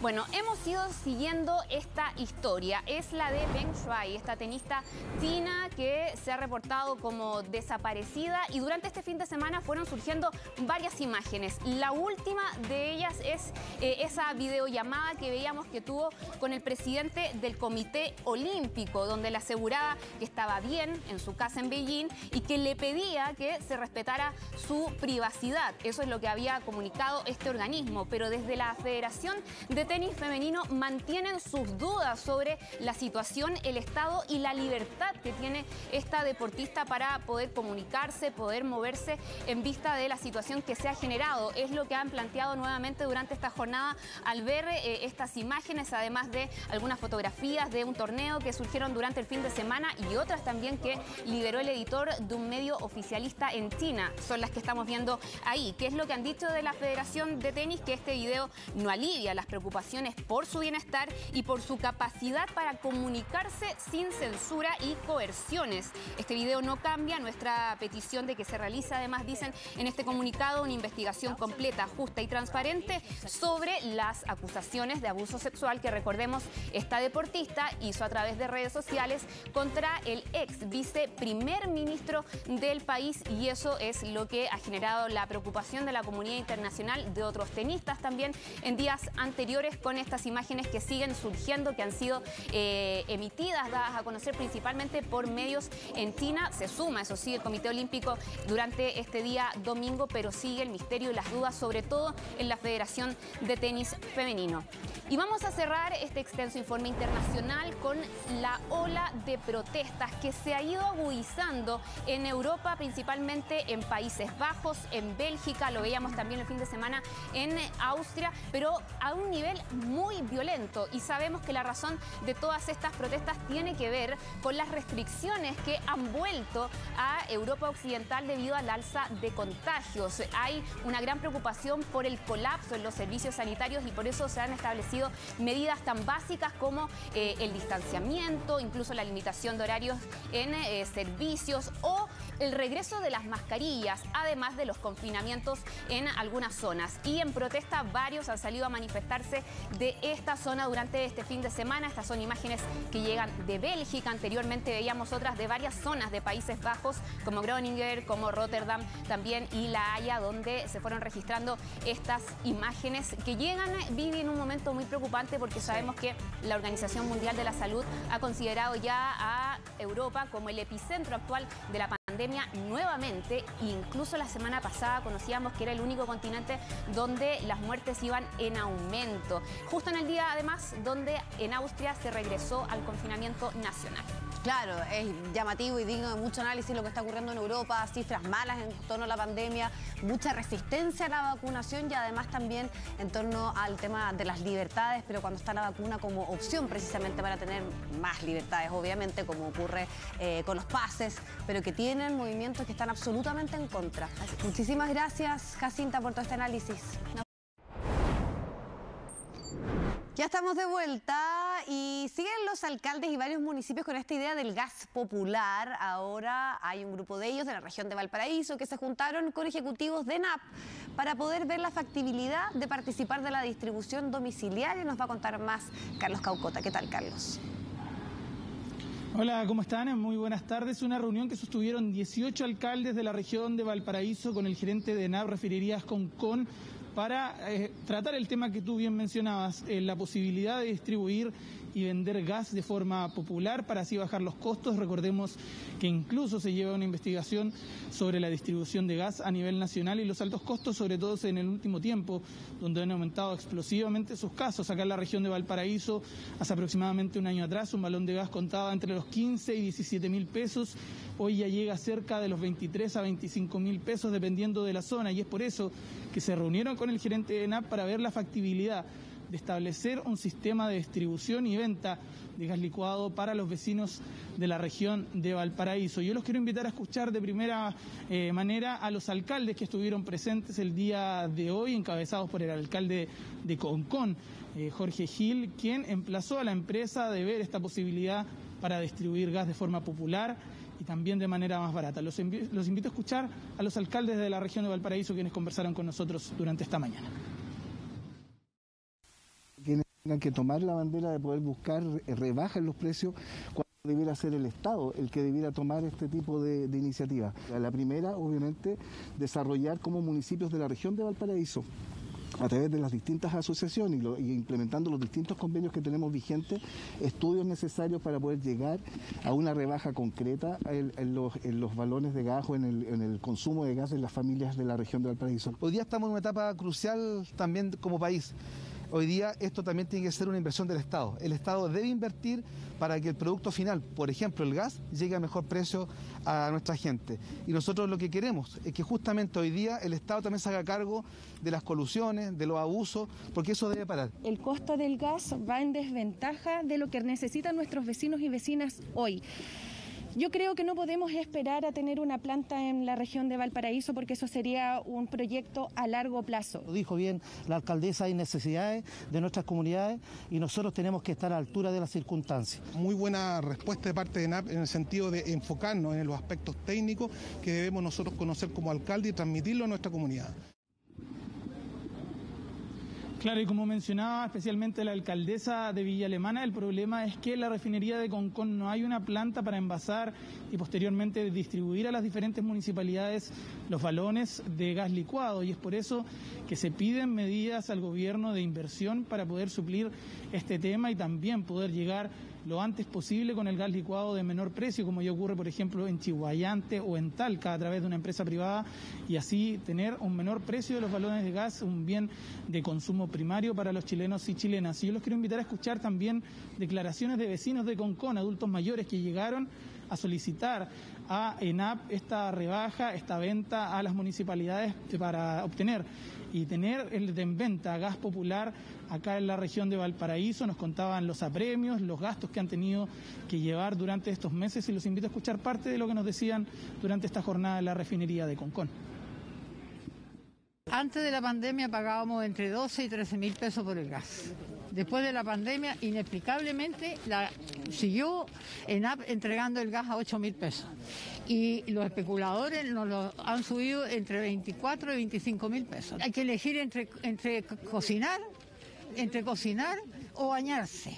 Imagínate, si el gas es una necesidad, o vamos a cocinar con leña y vamos a seguir contaminando. Para nosotros significa problemas para satisfacer una necesidad vital, que es la energía, que es el gas. Pero para los niños, esto es un drama. Esperamos dos cosas. Uno, que logren negociar con la ENAP y que de alguna manera se salten los intermediarios y logren precios justos para el gas. Claro, un combustible de primera necesidad para los vecinos de la región de Valparaíso, como también para los habitantes de todo Chile. Ellos esperan reunirse también los alcaldes a través de alguna plataforma con el alcalde de Chihuayante para saber la realidad de cómo se realiza este sistema de gas popular y obviamente poder tener este servicio que tanto le ayudaría a los vecinos y vecinas de la región de Valparaíso. Absolutamente, porque es un elemento que ha subido muchísimo su precio y que tiene un rol fundamental. Gracias, Carlos, que estés muy bien. Bueno, analicemos las cifras del último balance hecho por las autoridades de salud en torno a la pandemia. El lunes, 2.252 casos nuevos, 32 muertes asociadas al COVID.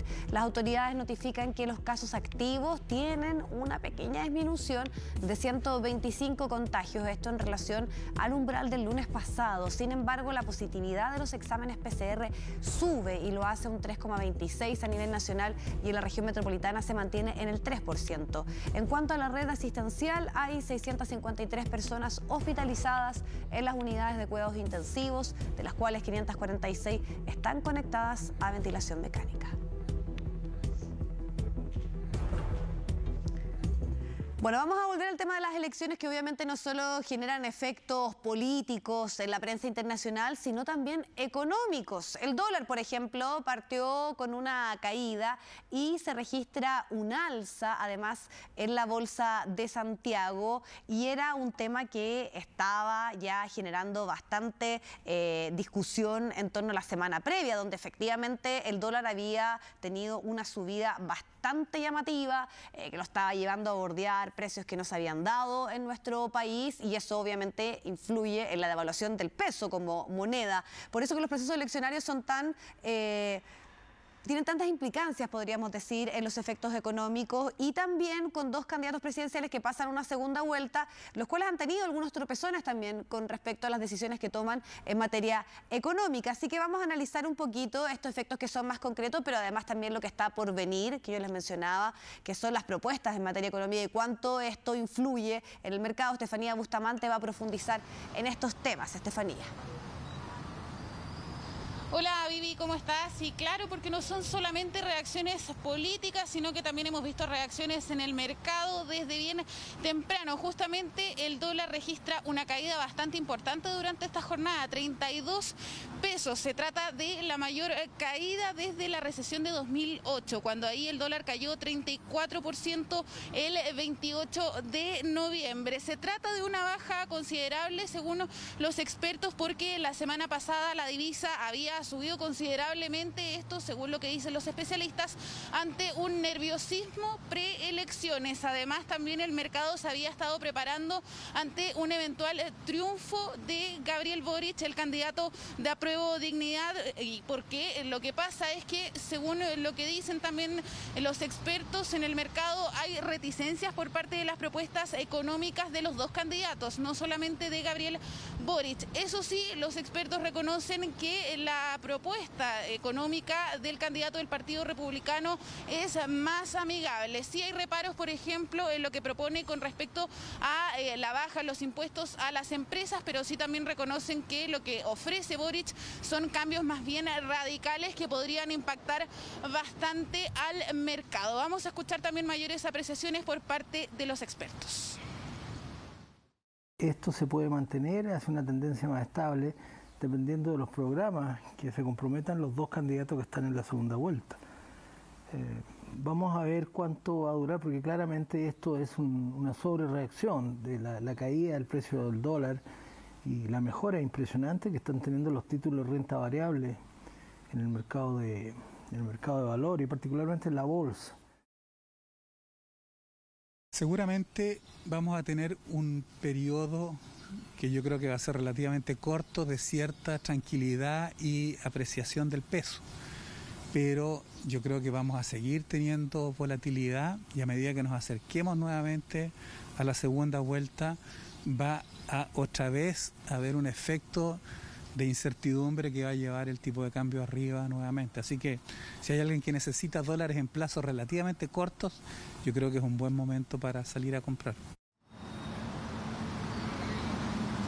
Bueno, un cambio importante no solamente con el precio del dólar, sino que también lo que vimos durante la jornada fue con respecto a la bolsa de Santiago, que abrió con un alza de más de 9%, siendo justamente el mercado bursátil que tiene el mejor desempeño durante la jornada en el mundo. También algo importante ahí que considerar, y que según lo que le consultábamos a los especialistas, tiene que ver con obviamente las elecciones presidenciales, pero hay que pensar también a futuro, y ahí lo que decían, por ejemplo, los expertos es que ya pasan las parlamentarias, por lo tanto hay un grado de estabilidad también en la que podemos pensar, porque ya no habría que elegir diputados, no habrían que elegir senadores, solamente habría que decidir entre dos candidatos. Ahí también un punto importante, porque lo que pasa también con las parlamentarias es que lo que pasó en el Senado, y es que aquí queda prácticamente dividido 50 y 50, y ahí los expertos tenían opiniones divididas. Algunos decían que es un signo de estabilidad, mientras que otros decían que va a provocar que el candidato que venga ahora va a tener que negociar más con lo que va a ser la oposición. Vamos a escuchar también mayores reacciones de este tema en voz de más expertos. Más que con la elección de los candidatos, hay un mensaje con respecto a la repartición de poder en las dos cámaras, en la Cámara de Senadores y en la Cámara de Diputados, que vemos bastante equilibrio. Yo creo que ese es un mensaje que está dando la ciudadanía, que está buscando un poco equiparar los poderes. Por lo tanto, el mercado está interpretando, desde mi punto de vista, esa cierta más estabilidad. Ya no estamos con un extremo de 80-20, como fue cuando ¿verdad?, para la Convención Constituyente.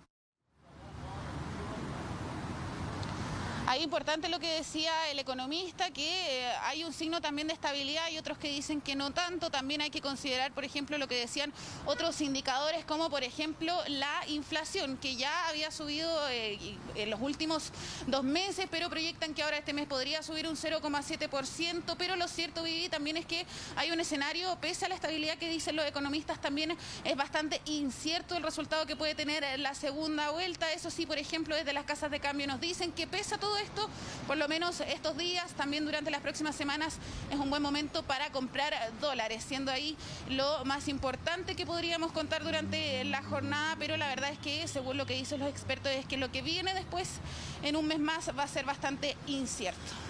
María Bustamante, entonces, con las reacciones del mundo económico al proceso de ayer, el proceso eleccionario. Muchísimas gracias. Que estén... Se les comentaba antes de la pausa, está listo Eduardo Sáez para analizar estas altas temperaturas, ola de calor, y llegamos a los 34.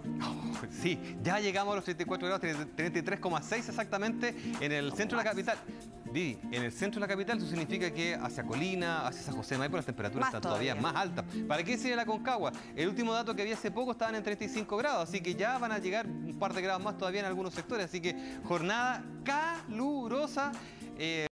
Ya la definición de ola de calor está presente porque llevamos 3 días justamente sobre el umbral y ahora vamos a esperar solamente lo que nos pase ya, con lo que nos sorprenda mañana con el descenso de la temperatura, porque comienzan a ingresar también las nubes costeras y eso por lo menos va a ayudar a refrescar al menos un poquitito mañana la cuenca. Esperemos. Ya, pero veamos lo que tenemos ahora, Vivi, preparado, porque ¿sabes qué? Anoche hubo, yo sé que esto a veces es noticia, pero fíjese que anoche cayó aguanieve en Magallanes. O sea, generalmente ya las precipitaciones son de agua, pero que esté nevando en Magallanes se hace extrañamente cada vez más raro. Pero miren que lo que sucedió anoche, este video que nos compartió Gonzalo Bertolotto, se lo agradecemos, que fue cerca de la medianoche. Chubasco, ayer tuvimos chubasco, granizo y esta pequeña nevada de aguanieve que en el fondo lleva un poquito de precipitaciones también a alguna parte de este Chile que de verdad está con un déficit de precipitaciones, pero horriblemente grande. Bueno, habiendo visto esta imagen, veamos cómo está ahora nuestro país con la imagen del satélite, porque, a ver, tenemos cielo despejado y ya se lo mencionaba, altas temperaturas en gran parte de los valles de la zona central, ahí está, también hacia el sur comienza, o el centro sur comienza también a aumentar la temperatura para mañana. Ojo, allá en la región del Ñuble, Biobío, la Araucanía, va a subir 2 o 3 grados más respecto a lo que está pasando ahora, así que allá se concentra principalmente el calor. Camanchaca o vaguada costera desarrollada, estos sectores de Valparaíso, mientras que en el sur nubosidad entre nublado parcial o con algunos quiebres que está dejando por lo menos un lugar de nuestro país con temperaturas relativamente más agradables. Pero antes de seguir, yo les voy a dar un consejo, porque Universidad Bernardo O'Higgins, acreditada por 4 años y adscrita a gratuidad. Este año la institución fue número 1 de Chile en índice de postulación. Universidad Bernardo O'Higgins, admisión 2022. Postula a la UBO, tu primera opción. Conoce sus facultades, carreras vespertinas y programas. Avance en www.ubo.cl. Bueno, y ahora veamos cómo está Santiago. Fíjate, despejado. O sea, no hay ni una nube dando vueltas por Santiago con esta ola de calor que nos está acompañando y que la temperatura, desgraciadamente, para los friolentos sigue subiendo. Y voy a ver la temperatura del momento acá en Santiago, 33,2 grados cuando ya tuvimos un pic de 33,6. Veamos, señor director, cómo está el resto del país, donde también tenemos temperaturas altas. Fíjense que San Pedro de Atacama van camino a los 32 grados. ¿Para qué decir lo que sucedió ya en la costa, entre 20 y 21, Arique, Iquique? ¿Cómo está habitualmente la temperatura por allá? Antofagasta también 19 grados. Pero el interior de Atacama 27 apuntan, por ejemplo, en Copiapó, mientras que en Vicuña están llegando a 30, 31. Pero ya les comentaba, en la Concagua entre 35 y 37, obviamente dependiendo del sector. Mientras que en la costa entre 16 y 17 con abundante nubosidad, lo mismo que se ve hasta Pichilemu. Los valles, desde la región de O'Higgins, desde la región del Ñuble hacia el norte, temperaturas desde 30 grados a más. Rancagua está apuntando hacia los 31, mientras que hacia el sur tenemos las nubes que nos acompañan en sectores de los lagos, en sectores, por ejemplo, nubes altas ahí en Los Ángeles, que lo dejamos con, pero son nubes muy delgaditas que igual están dejando 28 grados, pero desde los lagos, Aysén, Magallanes, abundante nubosidad y con máximas que llegaron a 18 en Puerto Montt, 17 en Coyhaique y apenas 9 llegaron de máxima hoy día en Punta Arenas, luego obviamente la nevazón o las nevadas que tuvieron anoche. Veamos ahora lo que va a suceder y lo que está sucediendo en la región metropolitana, porque 33 grados, como dijo el doctor, 33,2 habíamos llegado recién, mientras que ya tuvimos un pic de 33,6. Por eso que ya podemos asegurar los 34 grados, pero puede dar un golpe más del calor y la temperatura puede estar entre 34 y 35. Cielo completamente despejado como lo estamos viendo, ¿para qué decir la radiación ultravioleta? por las nubes. De hecho, para mañana la temperatura tiende a descender entre 27 y 28 porque ingresa el aire costero. Niebla en el sector poniente, Buracapí, Melipilla, probablemente Paine. Eso va a provocar que nos refresque un poquito la mañana. Pero el miércoles hay dos cosas. Tenemos la nubosidad de la vaguada costera y tenemos una baja segregada que va a ingresar todas las nubes hacia el valle. Probable niebla, lloviznas. Y en la tarde la baja segregada podría generar tormentas eléctricas o algunas gotitas en la cordillera. Así que todo eso se va a juntar para bajar a 26 y sería la pausa en estos días de calor, porque ya a partir del jueves volvemos a los 32 y probablemente el viernes vamos a estar en 33 grados. Así que vive a ser simplemente un respiro, por lo menos para prepararse para lo que se nos viene hacia el fin de semana. Un suspiro más que respiro, porque es bien corto los días que nos va a dar la posibilidad de no estar por sobre los 30 grados. Prepararse nomás. Es lo que queda. Así vamos a estar. Y así vamos a estar porque las temperaturas, recuerda que hasta por lo menos mediados de enero tienen que seguir subiendo. Estábamos llegando recién al verano. Ay, ay, ay. Bueno, ya Eduardo, muchas gracias. Vale, que estés bien, nos vemos. Chao, chao. Bueno, durante esta jornada comenzó ya la toma de los exámenes para un trabajo que es fundamental para quienes quieran desempeñarse como salvavidas en las playas de la región de Valparaíso. Nos va a contar Carlos Caucota, con quien retomamos comunicación para abordar este tema. Carlos. Hola, ¿cómo están? De nuevo, buenas tardes. Un evento importante el que se vivió en Playa Las Torpederas hoy en Valparaíso, porque la Capitanía de Puerto de Valparaíso junto con los salvavidas realizaron las pruebas para ya comenzar a prepararse a la temporada estival, a la temporada de playas que se abre el 15 de diciembre, y es por eso que tienen que rendir todo tipo de pruebas, tanto físicas como de salud, para ver si están capacitados para el salvataje de personas, que sabemos aumenta durante el verano, y las emergencias marítimas. Es por eso que hoy día se realizaron las pruebas de acreditación para los salvavidas que van a estar disponibles en toda la temporada estival. Yo los quiero invitar a escuchar primero a los postulantes, aquellos que van a estar en las playas de la quinta región para salvaguardar nuestra vida en el mar, y también lo que nos mencionaban, que la mayor cantidad de personas que sufren accidentes son principalmente gente del interior y que no conoce las costas de nuestro país. Los invito a escuchar a los salvavidas que conversaron hoy día con nosotros ahí en Playa Las Torpederas. Es una carrera, un oficio bastante arduo en el cual nos preparamos todo el año para poder cumplir esta prueba, rescatar a la víctima en un tiempo razonable para sacar a una persona consciente del agua. De verdad es algo de esfuerzo, y todos los colegas acá venimos saliendo del agua, nadamos en agua fría, sin traje, y para eso se inició una preparación durante el año. En la playa donde yo trabajo, casi la gran mayoría es el hecho de que mucha gente respeta harto lo que es el tema del mar ahora. La prevención, que es súper importante para los salvavidas, para que no hayan ahogos, ni mucho menos cosas que perjudiquen a las personas, la verdad, porque siento que es súper importante la labor del salvavidas. Labor claramente importantísima, no solo también en el agua, sino en la prevención, y es por eso que se están realizando todos estos tipos de pruebas, también exámenes físicos y la realización de exámenes, sobre todo de capacidad de atender emergencias en un rápido corto tiempo ante un paro cardiorrespiratorio, por ejemplo, y sacar a gente que está en el agua en peligro de inmersión. Y es por eso que esto estuvo a cargo de la Capitanía de Puerto de Valparaíso, y conversamos tanto con el capitán Norman Ahumada, que estuvo a cargo de este procedimiento, como también un enfermero naval que nos mencionaba la importancia de la realización de ejercicios cardiovasculares en caso de que haya una emergencia, y también la responsabilidad que tiene que tener cada uno al acercarse a las playas y a las costas de nuestro país. Los invito a escuchar lo que nos dijeron ambos efectivos de la Armada. Se está evaluando la atención primaria de un paciente que esté supuestamente en un paro cardiorrespiratorio. Ya se evalúa lo que es la atención y la posible evacuación del paciente. Ya estas pruebas son esenciales obviamente para poder mantener una vida segura de un paciente recién sacado del agua con un supuesto ahogo o inmersión, y ayuda efectivamente a poder hacer un tratamiento de primer respondedor para tener un soporte vital básico del paciente y que aumentar la sobrevida del paciente. La Autoridad Marítima, como todos los años, proactivamente planifica y prepara lo que es la temporada estival.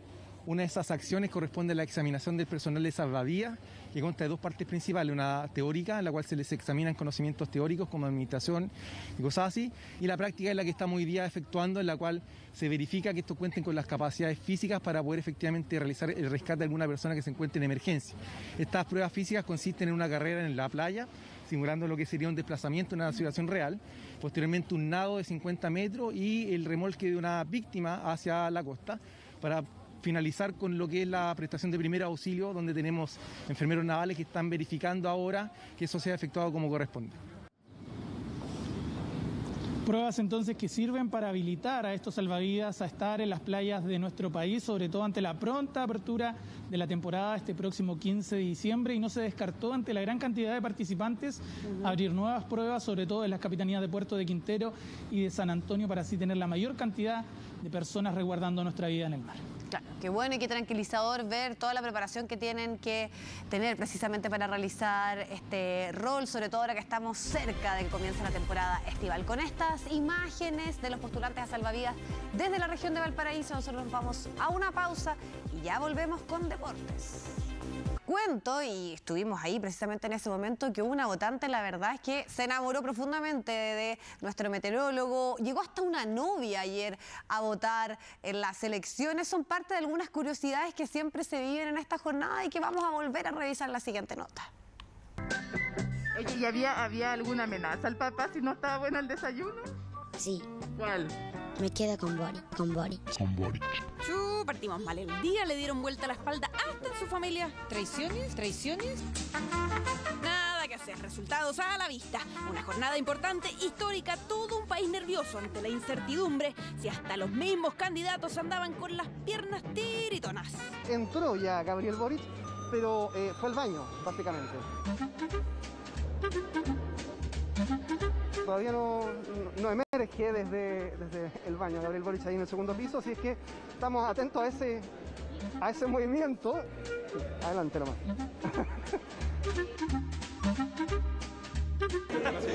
La naturaleza manda.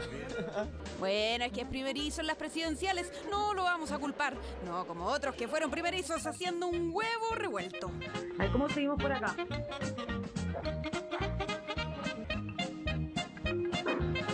Ciencia. Pero si es un huevo, José Antonio, está bien, lo que importa es el entusiasmo que a esa hora desbordaban los locales de votación. ¿Primera vez que le toca a usted ser vocal? Sí, primera vez. ¿Pero contento con estar cumpliendo con este deber cívico? Sí, contento, sí. No tiene tanta cara, Julio, que salimos de contento, pero no le queda otra. ¿Entusiasmado con esta elección? Sí, por supuesto, bastante entusiasmado. Pero así no llegamos ni a la segunda vuelta, oiga. Apréndale nomás a este hombre de experiencia alegre y esperanzadora. Así se hace. ¿Está esperanzado frente a los resultados de hoy día, candidato? Sí, sin duda. Nosotros pensamos de que esta vez vamos a dar más de alguna sorpresa. No va a ganar, no le pregunten si no va a ganar. Ya, pero para qué tan denso el ambiente, ¿no ve que es un hombre comprometido con su partido y sus candidatos? Ni los conocía, pero bueno. Mira, aquí tenemos a la compañera Roxana Miranda, tenemos a Joana Ortega, tenemos a Danilo Ramírez, tenemos a Gaspar Ortiz. No importa, quizás fue el calor. Es que los 32 grados en plenas votaciones afectaron a cualquiera. El calor imperaba y la temperatura en algunas se acumulaba. Que ayer la temperatura máxima fue de 31 grados, así que vamos... Con respeto, pero puta que es bueno usted. Lo habían escuchado en la tele. Usted es quiropráctico. No, pero no puede ser tan bueno en persona. Dele felicidades a su señora. Chao. Ah, ¿viste? Mire, Eduardo, su fanaticada. Espero que lo hayan escuchado en la casa. Se lo presento ya. Con respeto, sí, un abrazo. ¿Usted quiere que le haga un masajito? Ah. No, después me deja las hormonas zapateando, no. Es que está muy bueno el día de las elecciones, claro. Hubo varios que les afectó el calor, algunos para bien y a otros no tanto. Hay una palabra en el libro de Mateo, capítulo 21, cuando Jesús secó la higuera porque no encontró frutos ahí. ¡No, rapaz! ¡No, rapaz! ¡Ándate al Chile, no, rapaz! ¡Eso! ¡Soy el único que trae paz y seguridad! ¡No, rapaz! ¡No, rapaz! El único que puede traer paz y seguridad a Chile se llama Jesús. No este lobo rapaz, solapado, mentiroso, falso, mentiroso, fuera, váyase aquí. Así nomás, entre el calor y la espera de las enormes filas no había quien aguantara. ¿Usted sí que vino preparado? Sí, ya uno aprende con los años. ¿Le tocó anteriormente hacer fila y esperar parada? Sí, pues. No, y para las vacunas también, entonces más fácil andar con el pisito. Súper práctica. Sí, y barato, vale 5 lucas entonces. Para la segunda vuelta me va a ir mejor vendiendo que hablando tonteras, aunque me fue mejor que a este. Agradecer también a las candidatas y candidatos a consejero regional. ¿Qué pasó? Acá llama la atención porque se quedó uno de los drones que están grabando acá las elecciones, se quedó enredado. El dron se estrelló y murió. La imagen se fue a la punta del cerro igual que mi compañero. Bueno, son cosas que pasan, si no pregúntele a los nuevos vocales de mesa. Señora Emilia recibió el carnet de Alisa Sánchez y yo necesito ese carnet hoy porque mañana me entregan un colchón. Le pregunto a Julio César si la señora se parecía a usted. Mucho, se parecía mucho en el carnet. Igual con Doro de la Mesa. Cabros nuevos. Otra votante que le pasó absolutamente lo mismo, le entregaron otro carnet de otra persona. Sí, ¿qué hago? Esperar nomás. No, si después de como 2 horas llegaron las personas y recuperaron su carnet, lo importante es que votaron. Nadie quería quedarse afuera, ni la novia, que llegó directo de la fiesta.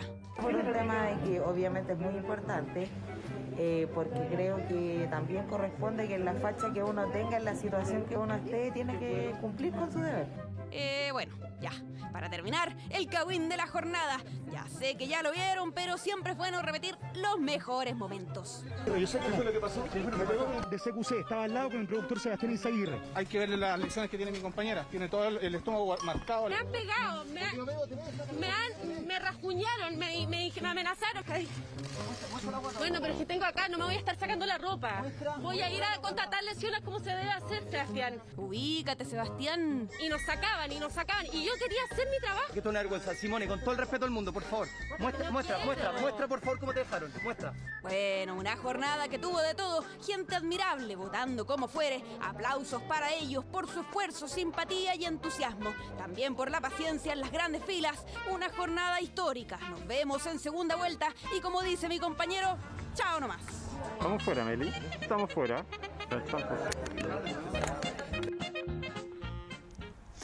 Bueno, y les queremos recordar para finalizar que la Teletón se vive todos los días y hoy comienza una cuenta regresiva, la verdad, que nos invita a esperar este evento solidario que una a todo nuestro país. Esto recuerden, 3 y 4 de diciembre, así que unámonos para alcanzar la meta y continuar la rehabilitación de miles de niños y niñas y sus familias también. Teletón todos los días. De esta manera llegamos al final de las noticias. Con harto calor tenemos nuevamente este día lunes a través de las pantallas de CNN Chile.